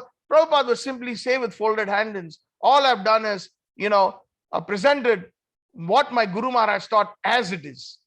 So basically, we do not need to reinvent the wheel. People today are feeling shameful to even call themselves Hare Krishnas. When they go distribute books, they say this is a book on yoga. They try to mislead people on the street. This is not done. And I hope this message goes across to those people, who are actually not following Srila Prabhupada's instructions. Please don't do that. I beg you. As it is. Bhagavad Gita, Prabhupada called it as it is. We are not an authority on changing things. This is so important. That is bhakti pratikul. That is not good, conducive to Krishna consciousness, when we override the Acharya. That is certainly not. Krishna will never be happy. And forget Radha Rani, that will be aparad. Aparad is the opposite of Radha. When we put upper, like Siddhanta and Apasiddhanta, opposite of Siddhanta. Aparad means opposite of Radharani. Whatever Radharani teaches, it comes down in disciplic succession to Ananga Manjari, or Ananga Manjari was none other than Lord Balram. And Lord Balram or Lord Nityananda, it comes in perfect disciplic succession without any change. As it is, we do not need to reinvent the wheel. This is very important. But we feel we are so smart.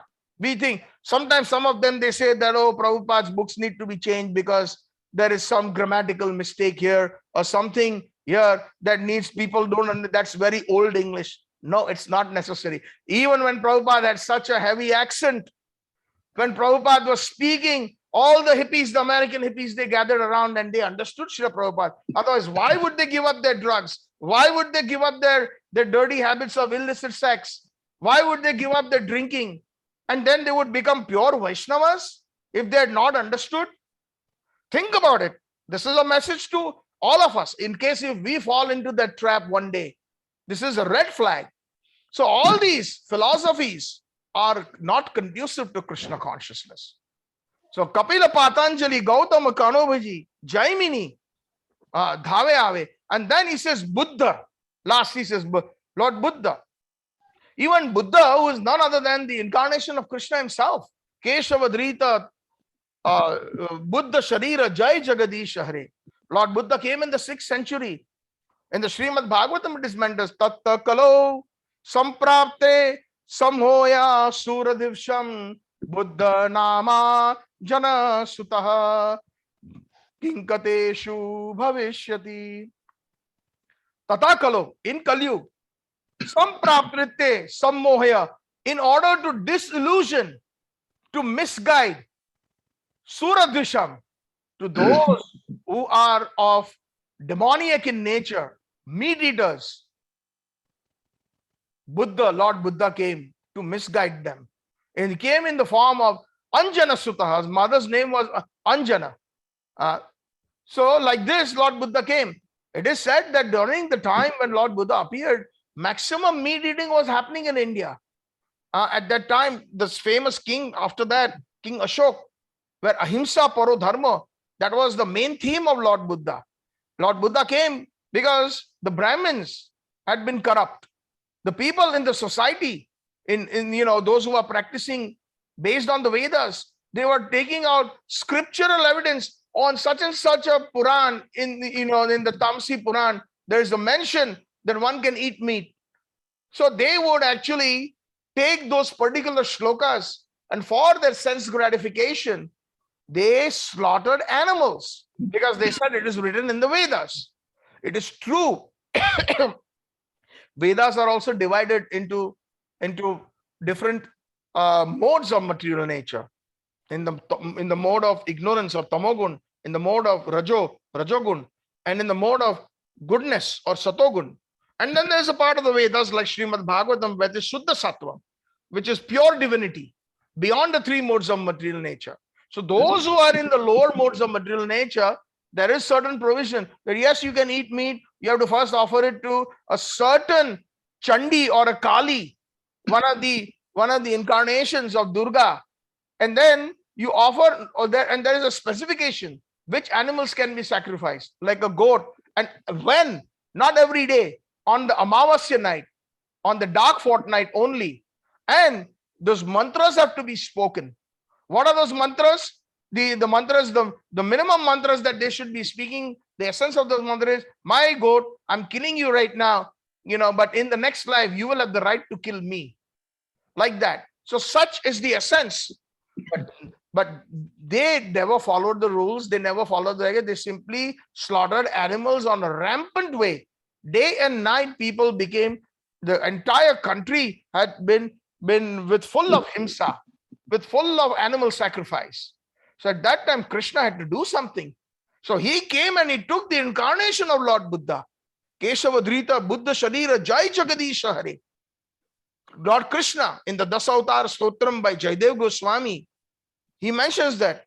Even the mention of Tavakara Kamalavare Nakam Adbhuta Sringam Keshavadrita Narahari Rupa Jai Jagadish Hare, where Lord Narsingha Devs and all the different avatars are mentioned. Kurma Avatar, Matsya Avatar, Vaman Avatar, Lord Balram, etc. And even the mention of the Kalki avatar, all these avatars are mentioned by Jayadev Goswami, including Buddha avatar. So he came for a specific reason, to stop animal killing. So when Lord Buddha came, Lord Buddha said, forget the Vedas. And actually there is no afterworld, there is no afterlife after this. There is no karma. So he completely twisted everything, Lord Buddha. The Vedas taught about the soul, the Vedas taught about karma, the Vedas taught about the different the delineations of the different modes of material nature and the results and even bhakti, etc. But it was all masked out. And the wrong essence was picked up at that time during the advent of Lord Buddha. So he said, throw away all the Vedas. Absolutely. There is no soul. That is called nirvisesh. Nirvisesh. That is what they were preaching, nirvana. Basically, everything is here. Whatever you do here. Do some good activities here. And at the end, everything will become shunyavad. Everything becomes zero. Nirvisesha shunya. So everything will become shunya. Zero. There is no soul, nothing. So then, because he was of course, he is Krishna, he very nicely cheated. The word that is being used is sammoya. Sammoya means to put them into illusion. Krishna is the most perfect mystic. Last verse of Bhagavad Gita. Yatra yatra yogeshwar. The word is yogeshwar. Even among the mystics, he is the topmost mystic. So as a mystic, he came as Lord Buddha, and he was the one that showed that, aham, what is the Buddham Sharanam Gacchami, Buddham Sharanam Gacchami. I have to attain that intelligence. I have to attain that intelligence. And that's the ahimsa paro dharmo, ahimsa paro dharmo. That was the main mantra. And because he was such an enlightened soul, everybody followed him very nicely. And then the time came where they stopped meat eating. And then his most ardent follower was that great King Ashoka. If you all have read the Indian history. And then Buddhism was rampant. The Buddhist stupas were built all over Bharatvarsha. And then it even spread into the Orient. And even today, there is more Buddhism being practiced outside of India than in India. But unfortunately, just like the followers of Shankaracharya, 95% of the Buddhists are meat eaters. Yes. In 1999, we had the opportunity to go to the Parliament of World Religions in Cape Town, South Africa. And at that time, I was writing some articles representing ISKCON, meeting different leaders. And I had the opportunity to meet the Dalai Lama, the famous Dalai Lama. And as you know, he probably got many, many speeches he made because of his status and the way people believe. These are the people who come running to us to save us. And in one of the interviews, one ISKCON devotee asked him this question, that meat eating, you don't see the difference between the milk of cow and the blood of cow. So he simply, Dalai Lama has this very famous smile. He just simply shrugged his shoulders and it's all same. It's all same.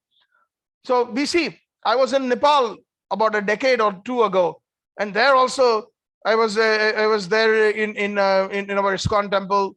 I gave some programs there, and then one of the devotees told me, I'll take you around. And then he was taking me around, in Nepal, and we had gone to some of the hilly regions, and we saw some Buddhist monks. They were doing bhiksha, they were begging. And they were begging, and we saw, I was there in the car, and I said, are those Buddhists? He said, yes, Prabhu, these are Buddhists. And what are they doing at a meat shop? We saw that there were those carcasses of what you call the goat and a chicken and whatever, there was skin. And when they went with their vessels, the shopkeeper was giving them chunks of meat. So the whole idea, nobody is following today. This is the biggest problem as it is. And we are so fortunate to follow as it is if we follow the instructions of our acharyas, and His Divineness Srila Prabhupada has given us everything. So this is, and Srila Prabhupada has mentioned technically in Prabhupada's purports, I quote Srila Prabhupada, technically Lord Buddha's philosophy is called atheistic, because there is no acceptance of the Supreme Lord, and because the system of philosophy is denied by the authority of the Vedas. But that is an act of camouflage by the Lord, by Lord Krishna. Lord Buddha is the incarnation of Godhead. So according to time, place, and circumstances, and then again to re-establish the Vedas. After Lord Buddha went away, everybody rejected the Vedas. Lord Buddha had to send his topmost devotee, Lord Shiva, Vaishnavanamita Shambhu, to re-establish the Vedas. And then he came as Shankaracharya. Shankaracharya, the Adi Shankaracharya who appeared in the 11th century, is none other than Lord Shiva. And then he came to re-establish the Vedas in a basic way.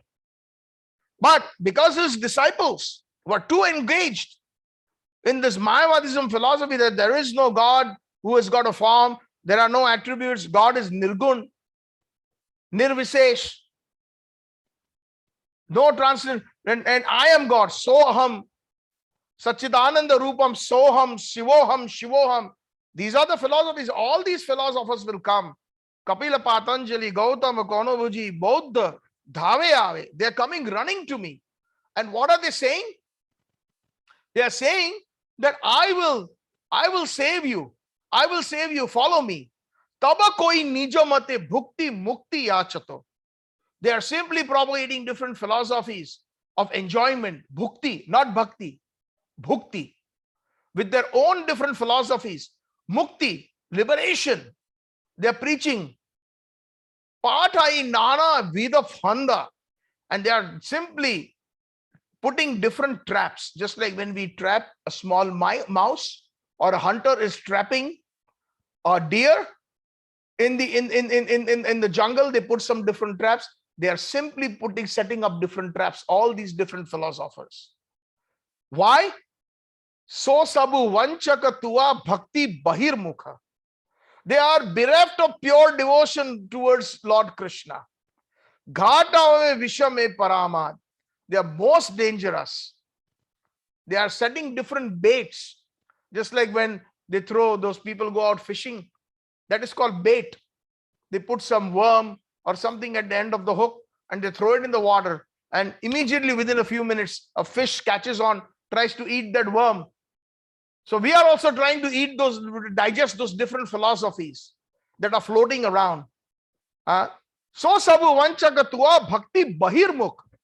Bahirmukh means averse to you, not facing Krishna, but going away from Krishna. Ghatave vishama para. Visham means very dangerous. These traps are, these cheaters are averse to your devotional service, and they're fatally dangerous. And in the last verse, Bhaktivinoda Thakur, that we sang today in this bhajan, Vaimukha vanchane bhatta so sabu niramila vivada pasha. They are different kinds of philosophies that they give us: karma yoga, gyan yoga.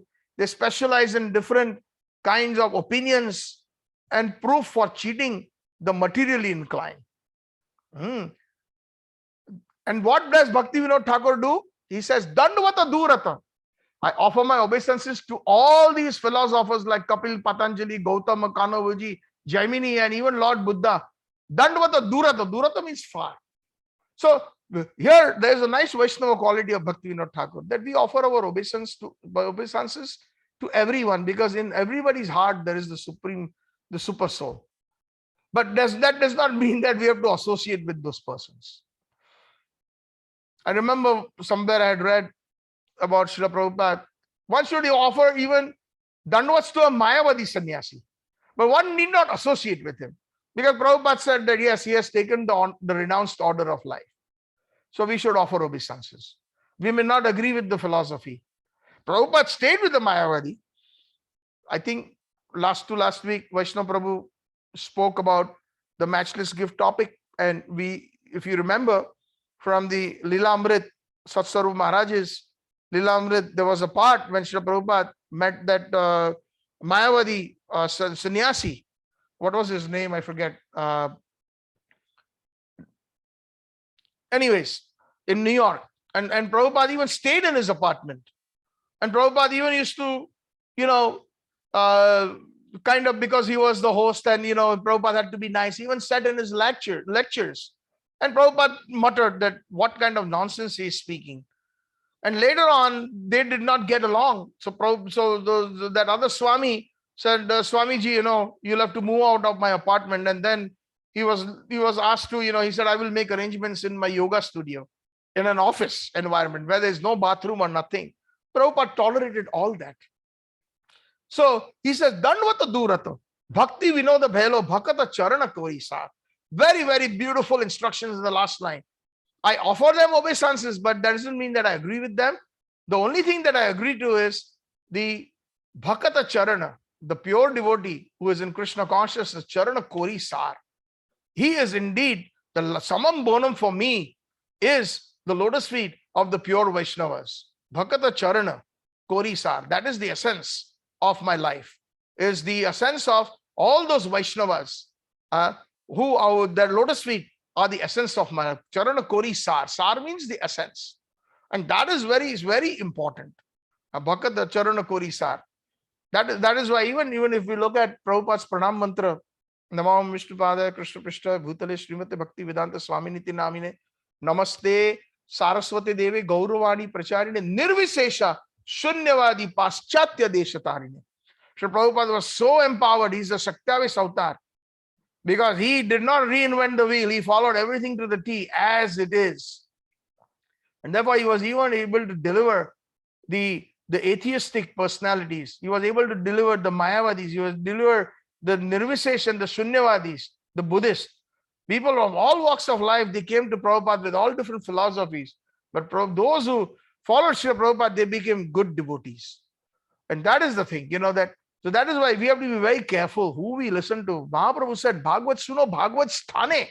Listen to Srimad Bhagavatam or the scripture from a devotee. Because even the Mayavadis speak on Bhagavad Gita, even the Mayavadis, they speak on Vedic scriptures, but it's completely misleading. There's so much more to say. I think I will do perhaps a second or a third session because I will have to cover 3 other songs of Thakur Bhakti Vinod that are very, very important in the sadhak's life. And especially the last song is on a very rasik platform. Even after reaching the highest perfection of self-realization, and even on a Vaishnava platform, there are things that are not conducive to Radharani Seva one should reject. So that is in his last song, and I will take it up in the future sessions. And they're amazing how in-depth they are. I'm sure the devotees will be very happy to learn about it and eventually assimilate Thakur Bhakti Vinod's songs on whatever is not conducive to bhakti, one should reject.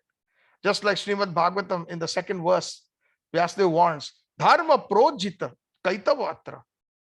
One should reject any kind of cheating religions. Kaitav means cheating. Dharma, all kinds of religiosity or ideas or philosophies or duties.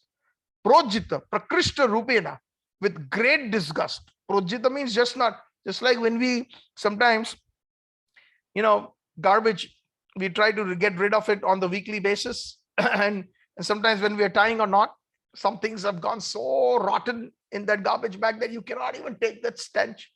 You just turn your face and you tie the knot and you carry it and just put it in the big garbage bin where the city or the municipality picks it up. So with such great rejection, one should give up such activities that are not conducive to Krishna consciousness. So next session, I will try to take up song number 2 and 3. And song number 4 would be perhaps another session. Let's see how the flow goes. But thank you all very much. All glories to Srila Prabhupada. All glories to Shri Guru and Gauranga. All glories to Satchitananda Bhakti Vinod Thakur. Gaur Premanande, Hari Hari Bol. Gaur Premanande, Hari Hari Bol. Vaishnav Das Prabhuji, back to you. Hare Krishna. Hare Krishna, Satchitananda Das. Thank you. Thank you again for this. Oh, sorry, Prabhuji. I think you got muted. Can you unmute yourself? Done. Yes. Can you hear me? Yes, Prabhuji. Yes, Prabhuji. Go ahead. Dear Satchitananda, thank you very much for your kind presentation. And it's a nice class. It takes us to especially this understanding of all the different philosophies. Sometimes we can get very attracted by the very high positions that some of these personalities hold. And we tend to give them a lot of respect for the deviating habits. It seems it's a very illusory position to be in, especially all these philosophers that you quoted. And one would really shy away from making any criticism against these personalities. But Bhaktivinoda Thakur has been our guide, and he's been begging us that if we ever came across this type of situation, we should be very, very careful, super careful. So we covered most of your class. I made notes on all points from beginning to end, from the beginning of the song right to the end of the class, but I'm not going to go over that because you did that very, very well. And again, thank you very much for the enlightenment. Now we want to talk to the devotees that attended the class today and ask them for their opinions and if they have any questions that they'd like to pose. So you are there and we are all here and we'll try to enlighten each other. So we'll open up the mics to all the devotees present, and please do not hold back. Pose the questions that you have. Thank you, Vaishnav Prabhuji. Thank you. Yes, Pitambar Hare- Prabhu. Hare Krishna. Hare Krishna Prabhu, Dhanar Pranam, all glories to Prabhupada. Jai Shri Prabhu. Pardon me, I'm walking outside, but I've got a couple of questions, Prabhu. Is it okay for me to ask you? Yes, Prabhuji, go ahead. So, Prabhu, the way I have observed that all of us get by default, sort of, I would use the word default, by default, get entrapped with the concepts which are totally not conducive to bhakti. So my first question is, why is it such that we get by default is a word I will again and again use, as if we are getting pulled into it, to all those notions and behaviors and thinking and psychology and actions which are not conducive to the bhakti, to the devotional service, which is the very subject matter of today's talk. That was my first question.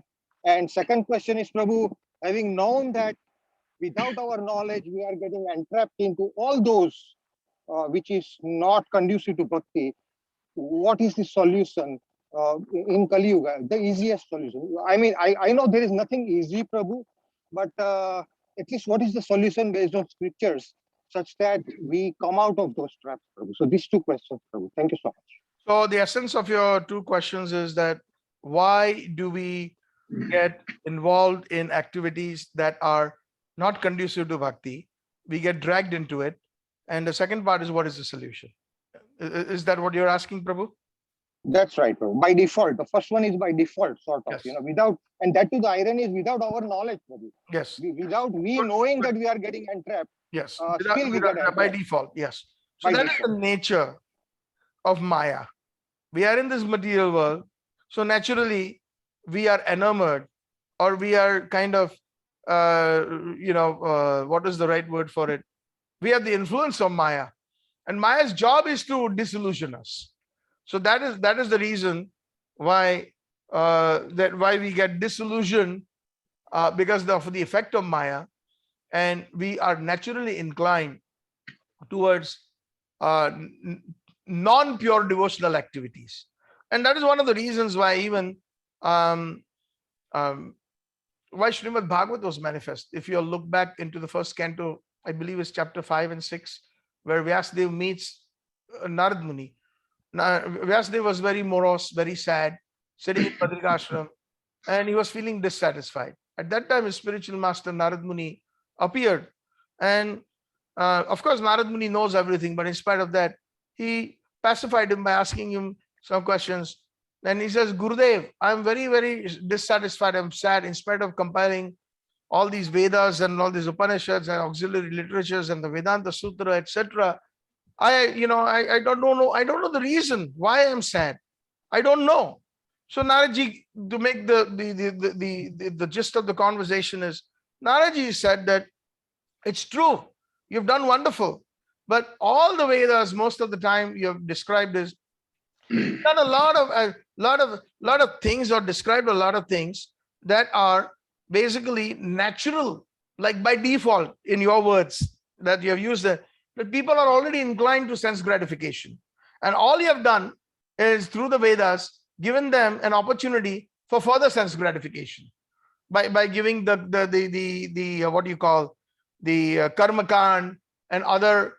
And when there is no pure devotional bhakti specifically that you have compiled, there's a mixture. There's Mishra Bhakti. There's Dharma, Artha, Kam, and Moksha. People, according to what is known as the Chatur Purusharth, which is actually leading to enjoyment.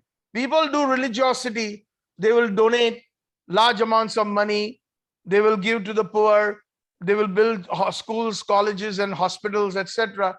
Because that dharma, you have instructed them, that will give them artha. That's the next thing. They will get money. They will get wealth.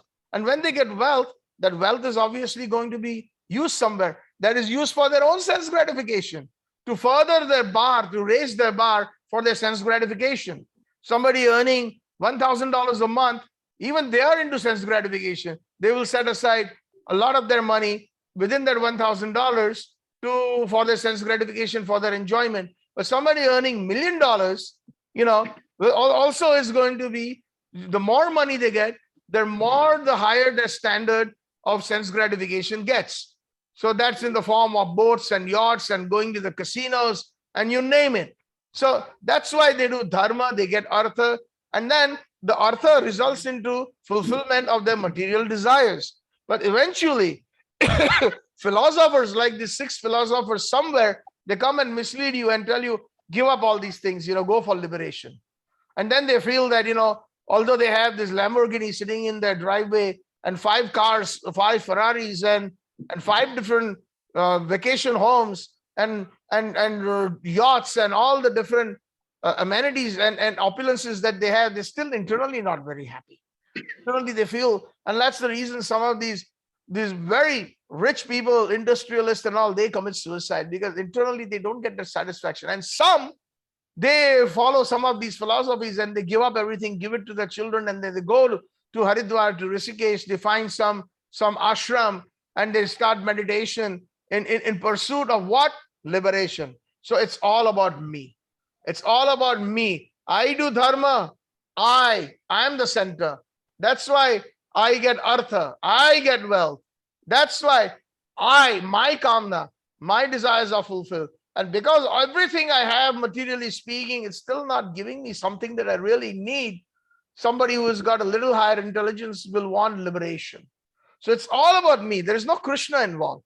So that is exactly what Vyasdev was instructed. Now, I remember the particular word itself, jugupsitam. Prabhupada translates that as abominable. Basically, it's like adding more fuel to fire. People are naturally inclined to sense gratification by default. So, and sense gratification means basically performing activities that are not conducive to Krishna Bhakti. They go hand in hand. They go hand in glove. So that's the reason why you're not happy. That's the reason why you're not fully satisfied. So now I'm instructing you to perform such a feat, compose something that is of pure bhakti, which is Srimad Bhagavatam. And Srimad Bhagavatam was manifest in the heart, from the heart of Naradji to Vyasdev. Srimad Bhagavatam is eternal. It comes from Golok Vrindavan. So then that pure devotion was given, which is Anya Abhilashita Shunya Jnana Karma Navrittam Anukulyena Krishna Anushanam Tad Bhakti Ruttam, which is bereft of Gyan, which is bereft of karma, bereft of any of the material attributes. And therefore, whatever is conducive to Krishna, we learn as it is from personalities like Srila Prabhupada, to make Krishna happy. That is the ultimate goal. That is pure bhakti. That is from Narad Bhakti Sutra, which Rup Goswami quotes in the Bhakti Rasam Sindhu. So part 1 is because we have forgotten Krishna, which Bhaktivinoda Thakur in the 2nd verse, the reason why we are in the material world. And the moment we are in the material world, Maya Japatila. Maya takes the better of us. We are enamored, we are illusioned. And that is the reason by default, we are averse of Krishna consciousness due to the envy.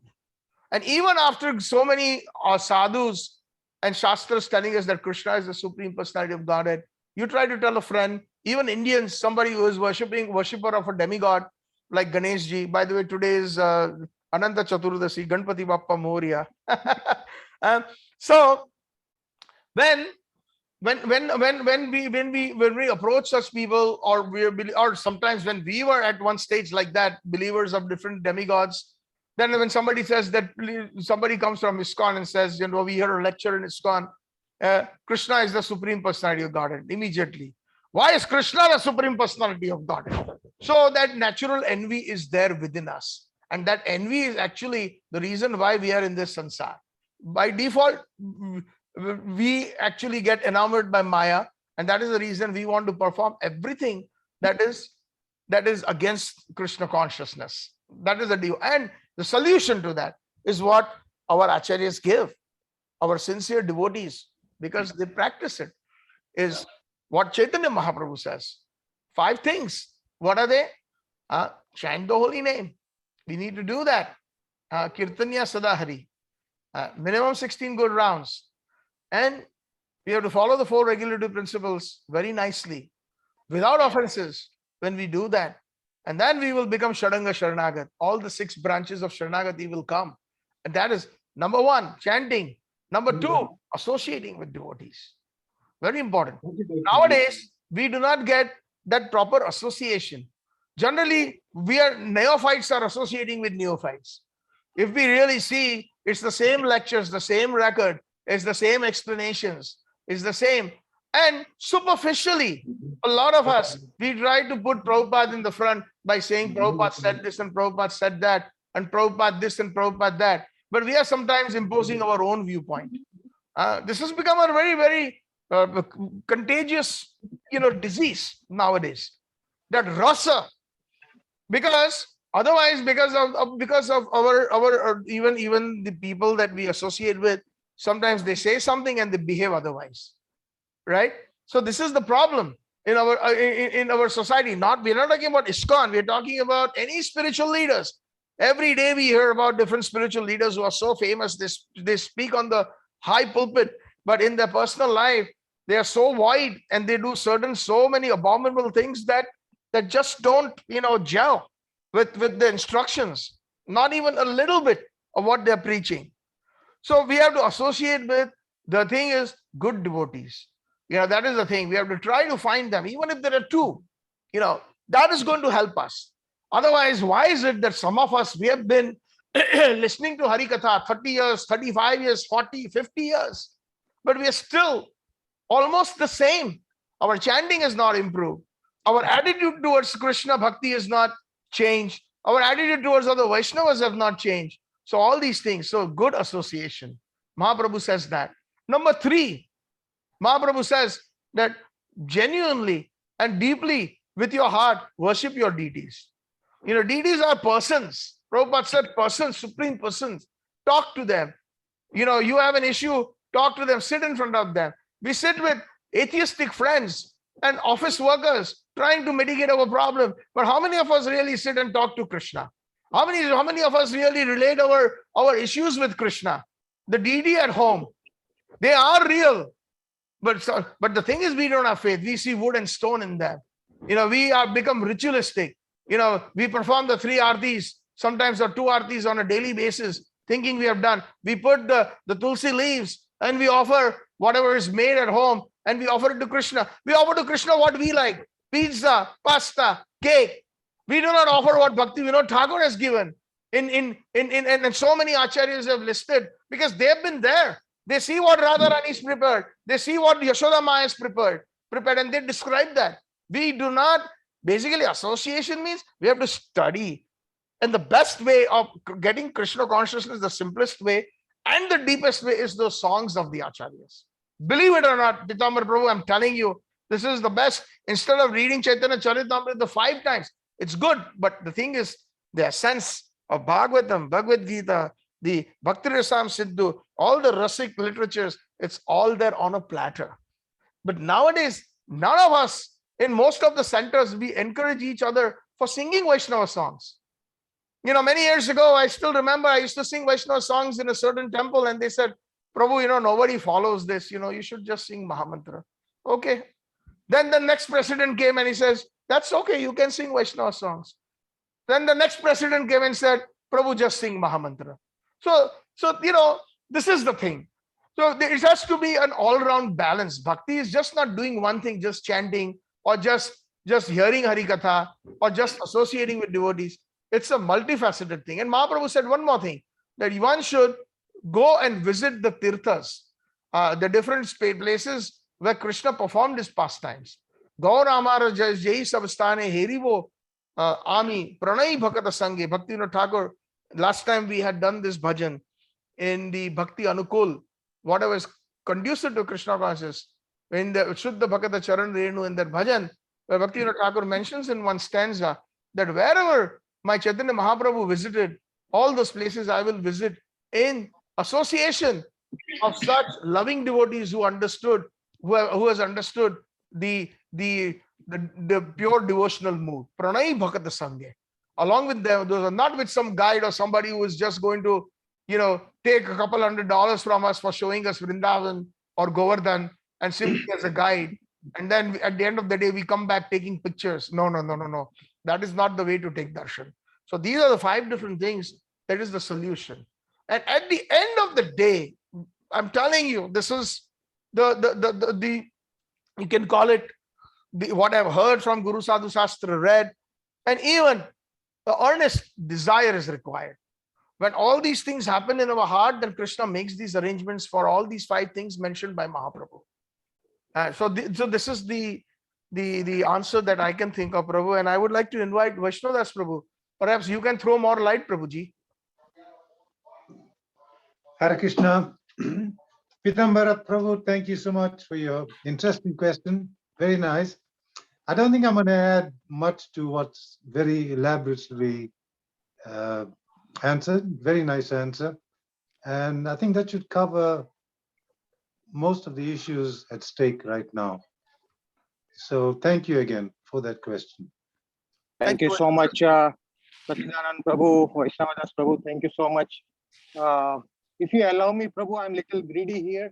I've got a follow-up question. Is it okay for me to ask? Or if you don't mind, Prabhuji, I want to open up the microphone for others. And definitely, Prabhuji, no issues. For sure. If you don't mind, Prabhuji, my request. Please go ahead. Thank you. Thank you. So is there anybody else who would like to?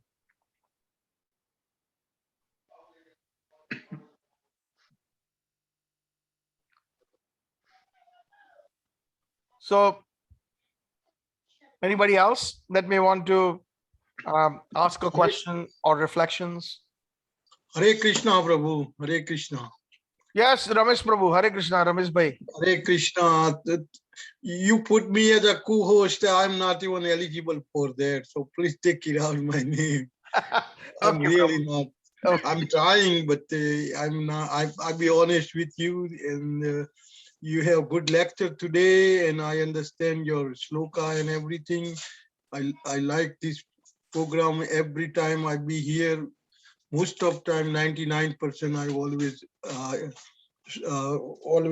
try to attend it, and I try, and it's work. Thank you very much. Hare Krishna. Hare Krishna, Ramesh ji. Thank you so much. I know you are a regular attendee, and your association is also valued. Hare Krishna. Yes. So is there anybody else? Before I kind of open up the mic for our very own Pitambar Prabhu.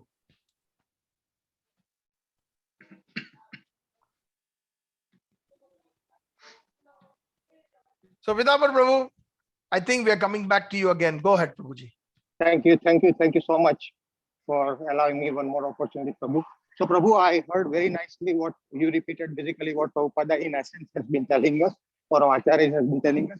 That brings me to a follow-up question, Prabhu, that Krishna in Bhagavad Gita said that Aham Bija Padaprita. I am the seed-giving father. Now, being a father, he's always a well-wisher. And we have been listening to Prabhupada saying that if we move one step, he's more eager, he will move 10 steps towards us. But one first step should be from us. As you said, there has to be desire from our heart to approach Krishna or to worship Radharani Krishna. Now, having said that, Prabhu, yes, that he is the one more eager than us to go back to home, back to Godhead. my question is, Prabhu, he created Maya, you know, Mama Maya, he says, Mama Maya, Devi Esha Gunamayi, Mama Maya Duratyaya. He says, and that is the external energy. Maya is the external energy. And I heard you say, repeating Srila Prabhupada, that we get entrapped into Maya somehow or the other without we knowing.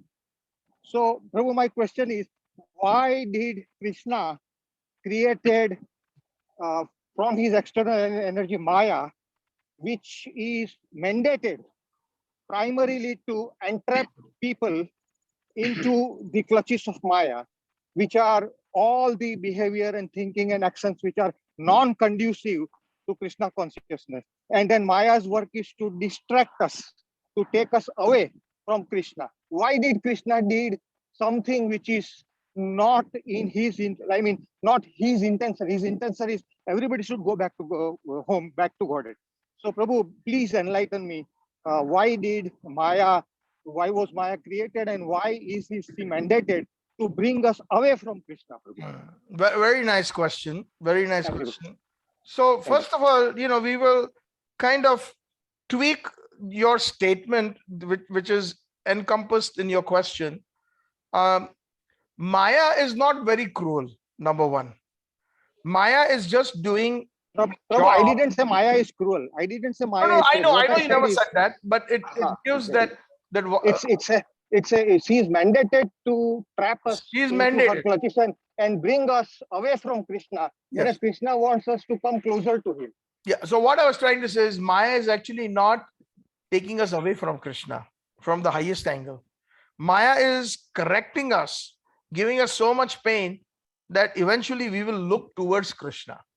So Maya is a correctional facility for somebody to reform themselves, just like somebody who is put in jail is obviously not doing the will of the government or the government, the constitution or the president or the prime minister. So there are laws. There are laws of the land. Similarly, there is laws in Krishna's universe. And one of the laws, which is very obvious, is Krishna has given us all free will, which is called Anuswatantrata. Anu means little, and Swatantrata means independence. You know that. So Anuswatantrata. When we have been given that choice, and when we misuse the choice, just like I have got that freedom, you have that freedom. Vaishnav Prabhu has the freedom. All these devotees who are attending, they have the freedom to walk out of their door and simply go as they please wherever they want. As an example, you have the freedom right now. You're walking in the park, right? Nicely enjoying the weather, exercising, and at the same time, you're utilizing your time with the association of devotees, right? You have that freedom. But let me ask somebody, or the answer is it's a rhetorical question. If one of us simply going into the park and we take an AK-47 or a gun and start gunning down people, what is going to happen? Immediately police force will come, arrest us, and will curtail our freedom, right? The freedom is there, but it is now curtailed. And we are put in front of a court, in the courtroom. We have been sentenced 30 years in prison, or perhaps even the electric chair. That is for the reform, basically, right? So the reform is very important, because right now we are not following the will of Krishna. Although Krishna, just like we all have seen that those who have had children when they were little, and even now, some of them, the grown-ups, they did not necessarily follow what the parents want, right? But when they are under the control, this is a very simple example. When they are in the control of the parents, especially when they're little, the parents can even, my mother has slapped me many times. My father has also given me the stick. My principal in school, for not, when I was reported by the teacher, has even given me the cane, on my palm. We were actually very strict, the Jesuits in the Catholic school that I went to. So they used to cane us, and that is the reason, is basically not because they just love to do that. My mother would not love to do that. Sometimes she would slap me and then she would start crying. I still remember that. And then she would simply, hug me and say, why do you do this? Why do I have to beat you? So the thing is that it is out of pure love, so that voluntarily we will love naturally. And that is bhakti. Because bhakti is not something that you can put a gun on somebody's head and say, you must love me. You know, you must be my lover, or you must be my friend, or you must be my parent. You know, that is not done. Then there is no choice there. So similarly, because coming to your point in a little bit, more filtering it out so that this point will be explained more. I have explained this before, that Krishna, we are made in the, like even the Bible says, man is made in the image of God. Krishna says in the Bhagavad Gita, Mama Yamsha Jiva Loka Jiva Bhuta Sanatan. They are all my part and parcels. So for example, if this is a cotton napkin, imagine this to be 100%. You can see this? I don't know if you can see this. You can see it? Yes, Prabhu. Yes, I can see. This is 100% pure cotton. And now, if I take a little part of it, I don't know if you can see that. I took a little part. Yes, Prabhu. I saw it. You saw it. So, Yes, what is the quality of this? Is this silk? The answer is no.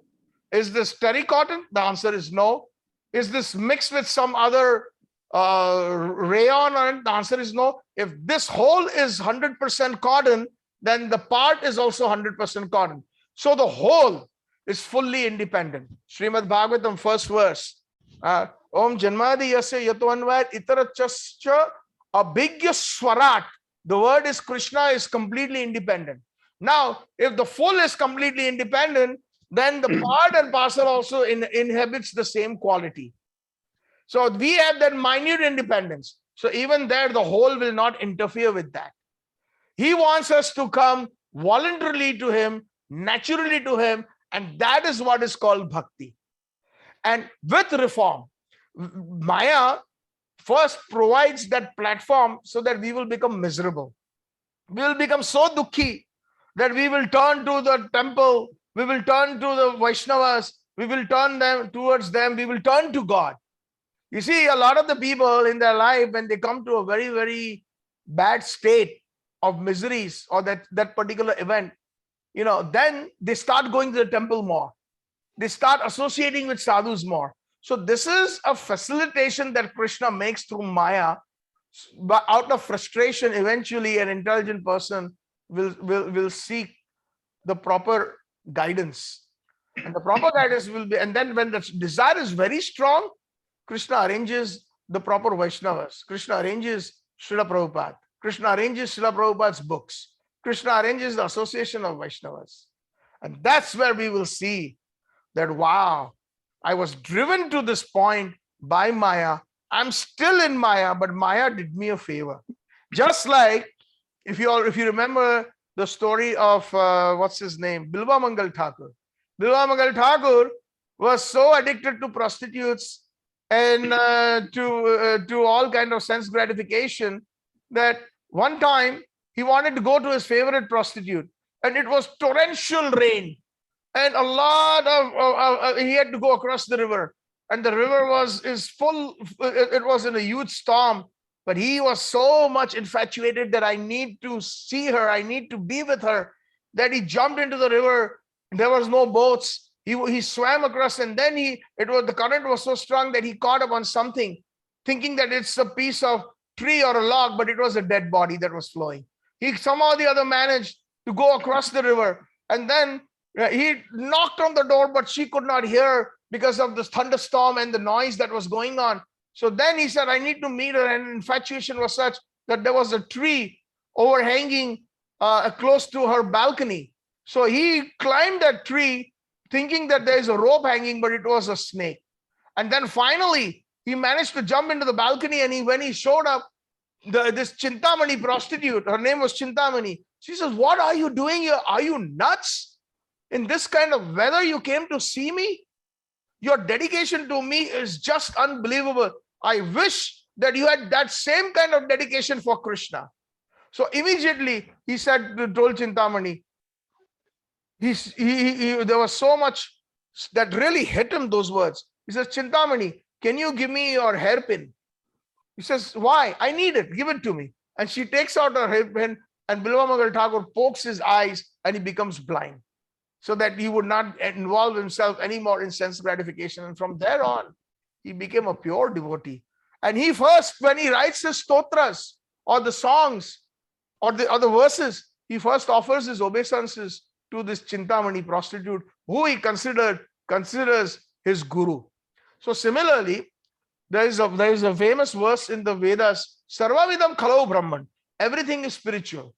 Even Maya is spiritual, but depending on what perspective we have. Our perspective, once we see from the proper perspective, everything is connected to Krishna.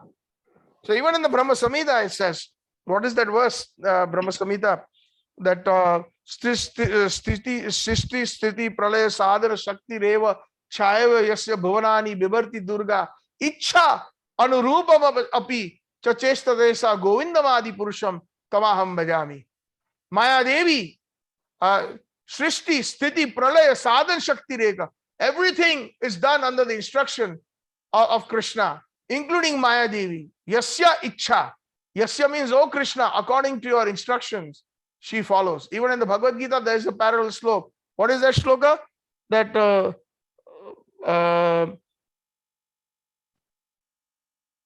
Maya Su No, not that. There's a Maya Su Characharam.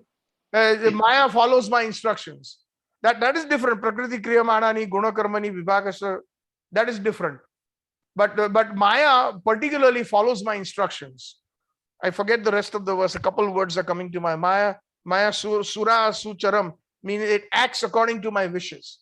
So it is not that a loving father wants to slap the child or take away that remote control for the video game or ground him, not to go outside and play, but go stay and do your homework. It is for his benefit. So Maya Devi is doing a thankless job. That is why Prabhupada in Navadvip, there's one wonderful pastime. There is the proud Maya Devi temple, and there is one Lord Shiva temple, very old.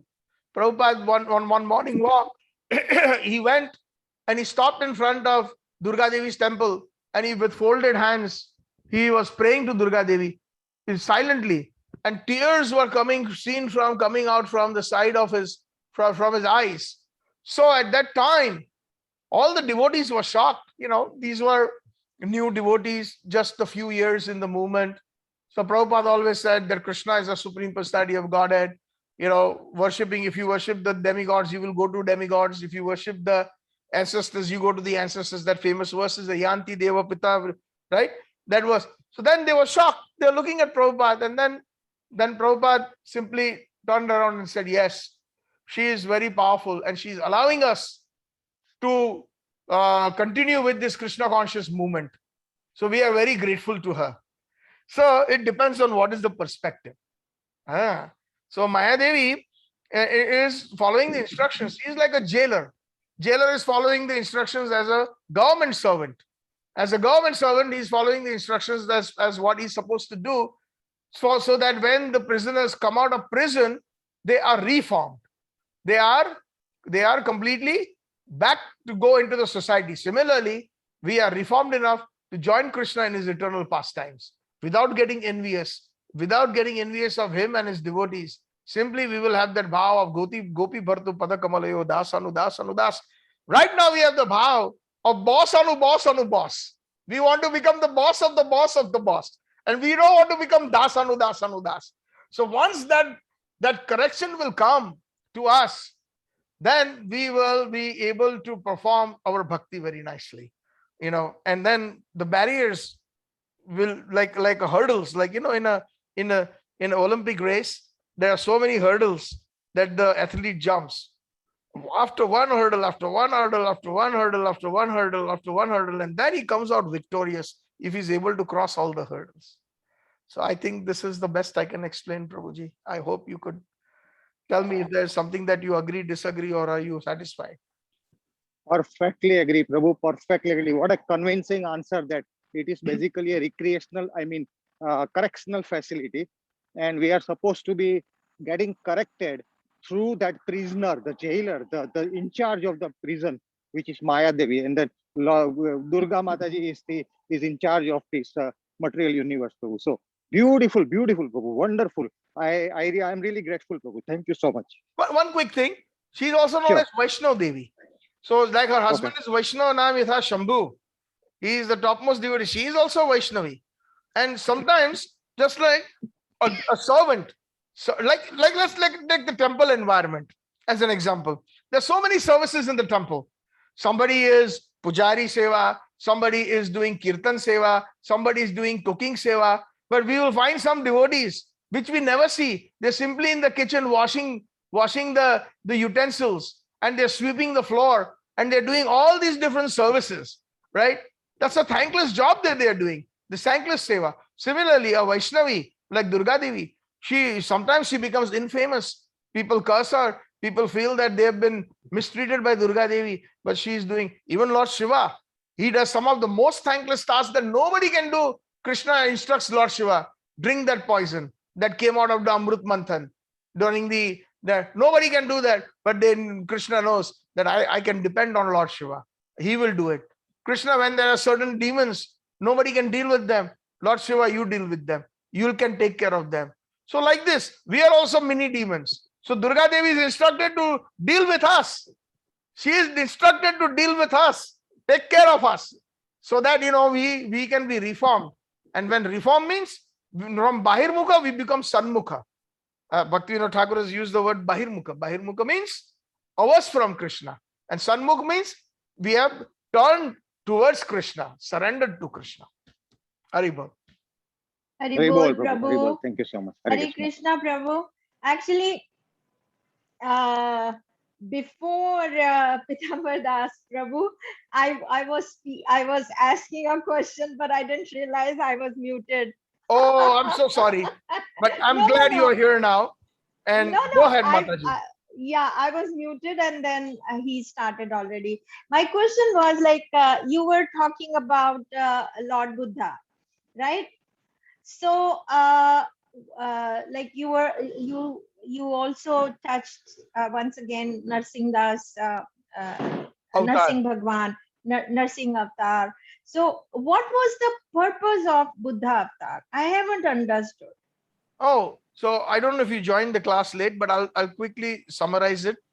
Lord Buddha came. I was there all the time, but so what exactly was the purpose of his appearance? So during the 6th century BC, when Lord Buddha appeared, actually even before his appearance, people had gone completely wild or astray, using the Shastra as their advantage for eating meat.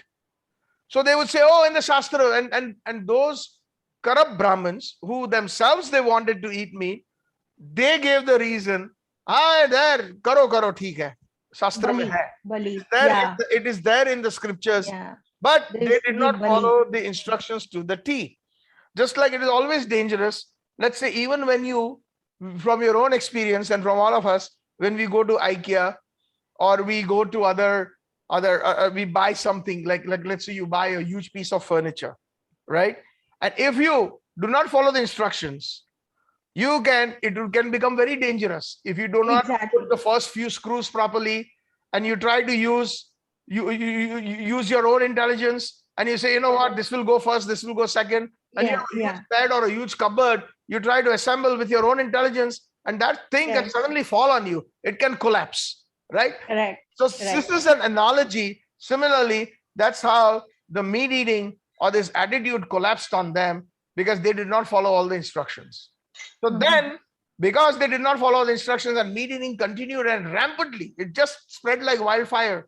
Krishna had to do something. So that's why Krishna came to teach ahimsa in the form of Lord Buddha. Lord Buddha is one of the incarnations of Krishna, one of the 10 incarnations. Keshava Buddha Sharira Jai Jagadisha Hare. Yes. So he came to say that, you know what? Now, supposing if somebody in the entire society, wherever we go, in the Vedas, then Buddha said, I think now I'll have to put a full stop to that. They will not understand this. So now a new philosophy. There is no soul, there is no karma, everything is shunya. And basically, the highest dharma, ahimsa paro dharma, not bhakti paro dharma. Like Bhagavad says, paro dharma is bhakti to Krishna. But Krishna in the form of Lord Buddha is saying that ahimsa is parodharma. It is the highest. So when he propagated that, people respected Lord Buddha because of his enlightenment, because he was so effulgent and he was a sadhu of the highest order at that time. So then they started believing in him, and then they rejected the Vedas and they stopped animal killing, and then they started chanting mantras that Lord Buddha had given that would give them inner peace, at least at that time, place, and circumstance. One of the mantras was the ahimsa parodharma. Buddham Sharmo Yeah, Buddham Sharnam Sharanam Gacchami. Gacchami. I take shelter Dharmam of Buddha. Sharm Yes. Dharmam Sharnam Gacchami. Yes, and ahimsa parodharma. So that is the reason. And then when everything was back to normal, Krishna decided, now I have to re-establish the Vedas. So then he sent his favorite devotee, Lord Shiva, Shankaracharya, to re-establish the Vedas. And then he sent Ramanujacharya. Then he sent Madhvacharya. Then he sent all these pure Vaishnavas to establish the essence of the Vedas, which is pure bhakti. Because Shankaracharya philosophy was not established at that time as pure bhakti, even today. But Shankaracharya, at the time of his leaving his body, he said, Bhaja Govinda, Mood Mate, Bhaja Govinda, worship Govinda. Don't simply go into all this grammatical and this logic that you guys are, simply using the Vedas flowery language and giving interpretations that I am Bhagwan and there is no God, everything is light, everything is Brahman, and all these different interpretations by using your Sanskrit Vyakaran. The Sanskrit Vyakaran, the Sanskrit grammar is not going to help you at the end of your life. That's therefore Bhaja Govinda, Bhaja Govinda, Bhaja Govinda Mudamate. And then from after Shankaracharya's, this followers were deeply involved in monoism or Mayavadism. Then Lord Krishna saw that I have to now establish pure bhakti. So then he sent Ramanujacharya. Ramanujacharya is none other than Lakshman. He is none other than the incarnation of Balram. He sends his own brother to establish pure devotional service. And then Madhvacharya. Madhvacharya is an incarnation of Vyasdev. So like this. And then of course Chaitanya Mahaprabhu, he came himself in the bhava of Radhaji to give the highest devotion that not even Ramanujacharya or Shankaracharya or anybody else could give. The pinnacle of devotion. It's just like all the teachers are worshipable, all the teachers are venerable, all the teachers are, but there are, the kindergarten teacher, and then there is the secondary school teacher, and then there is the high school teacher, and then there is the undergrad and the grad and the masters and the doctorate and the postdoctorate. So the postdoctorate teacher is Chaitanya Mahaprabhu and his followers. So this is the essence. So like that, Bhaktivinoda Thakur is saying all these people will come to you. But we are very fortunate that we have come across this particular line of pure devotion. And those who can assimilate and accept with a lot of thinking. I'm not saying blindly. See, all these reasons why these lectures at Bhaktivedanta Bhagavad group at Bhagavad Vani are so detailed. Because I'm trying to give as much as I can what Srila Prabhupada gave. Even if it is 1 hour or 2 hours or whatever I can, to give the purest what I have learned and to share it as it is. That is the most important thing. So then it is up to every individual whether this is something that makes sense. Because some of us may be following Buddhism at one time, somebody was following some other different spiritual paths. But what makes most sense? We have to analyze it. Krishna has given that intelligence to us. And the more we want Krishna, the more purity will be required, the more education. Like somebody who wants to become a cardiologist, a top cardiologist, then the more knowledge, the more studies, a specialty is required. And the more hard work and intelligence is required to get that, to obtain that. This is something similar. The bhakti of Srimati Radharani is the essence, which is considered the topmost, because Krishna himself was hankering, and that is why he became Mahaprabhu. Yes. I hope this answers. Yes.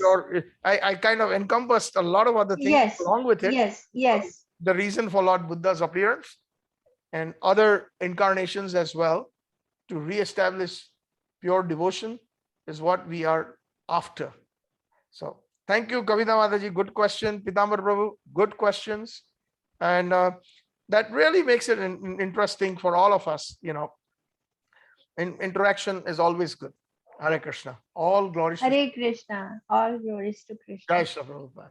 Go Thank you so much, Prabhu. Thank you for allowing me to. And sorry, Kavita Chopra Mataji, I didn't realize you had to ask. Mataji, I'm greedy, so you must stop me. You must stop No, me. I'm greedy. Prabhuji, no. I was talking, but my mic was off. How you would? There was no way for you to find out. I know. Yeah, actually, you know what? I tried to look in my screen whose microphone is unmuted. And then whoever is first, I call out that name. So today I just saw Pitambar Prabhu. And then, of course, Ramesh ji came. So I saw him, etc. So but I never saw your mic unmute. So there was something that we missed. But anyways, I'm glad you asked a good question. So Kavita Mataji, this is a hint to you that when you want to ask the question, turn on your microphone and turn on your video and you are in. That's it. Yeah. When Kavita Mataji has got a specialty, she always raises her hand, like when the video is on. So I know I don't even have to look at the microphone. Then I have in my mind something. Once this topic is finished with this particular devotee, next is Kavita Mata. Hare Krishna. So you'll have a wonderful, blissful week. Actually, tomorrow is an auspicious day. Prabhupada's sannyas. Prabhupada took sannyas on Bhadra Purnima. Bhadra Purnima is a very auspicious day. It is said that one who gives Srimad Bhagavatam on Bhadra Purnima day, one will get a position in Golok Vrindavan. So maximum Srimad Bhagavatam are distributed on this day. Bhagavatam is worshipped on Bhadra Purnima, which is tomorrow according to the Vaishnav Tithi for our location. Okay. In India right now, it is already Bhadra Purnima, but we go according to sunrise to sunrise.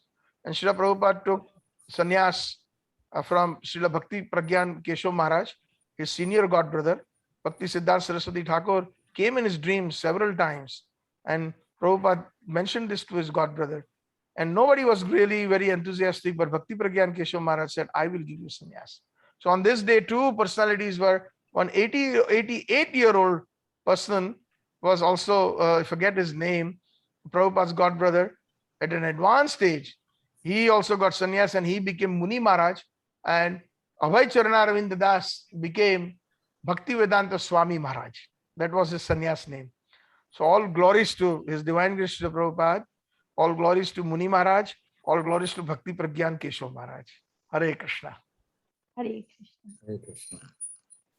Vanchakalpatarubhyascha kripasindhubhya cha patitanam pavanebhyo Vaishnavebhyo namo namo. Anantakoti Vaishnavrinda ki jai. Srila Prabhupada ki jai. Granthrat Srimad Bhagavatam ki jai. Nitai Gopamanande. Hari Hari Bol. Hari Hari Bol. Hari Hari Bol. Thank you all. Be safe and always remember Krishna. Hare Krishna.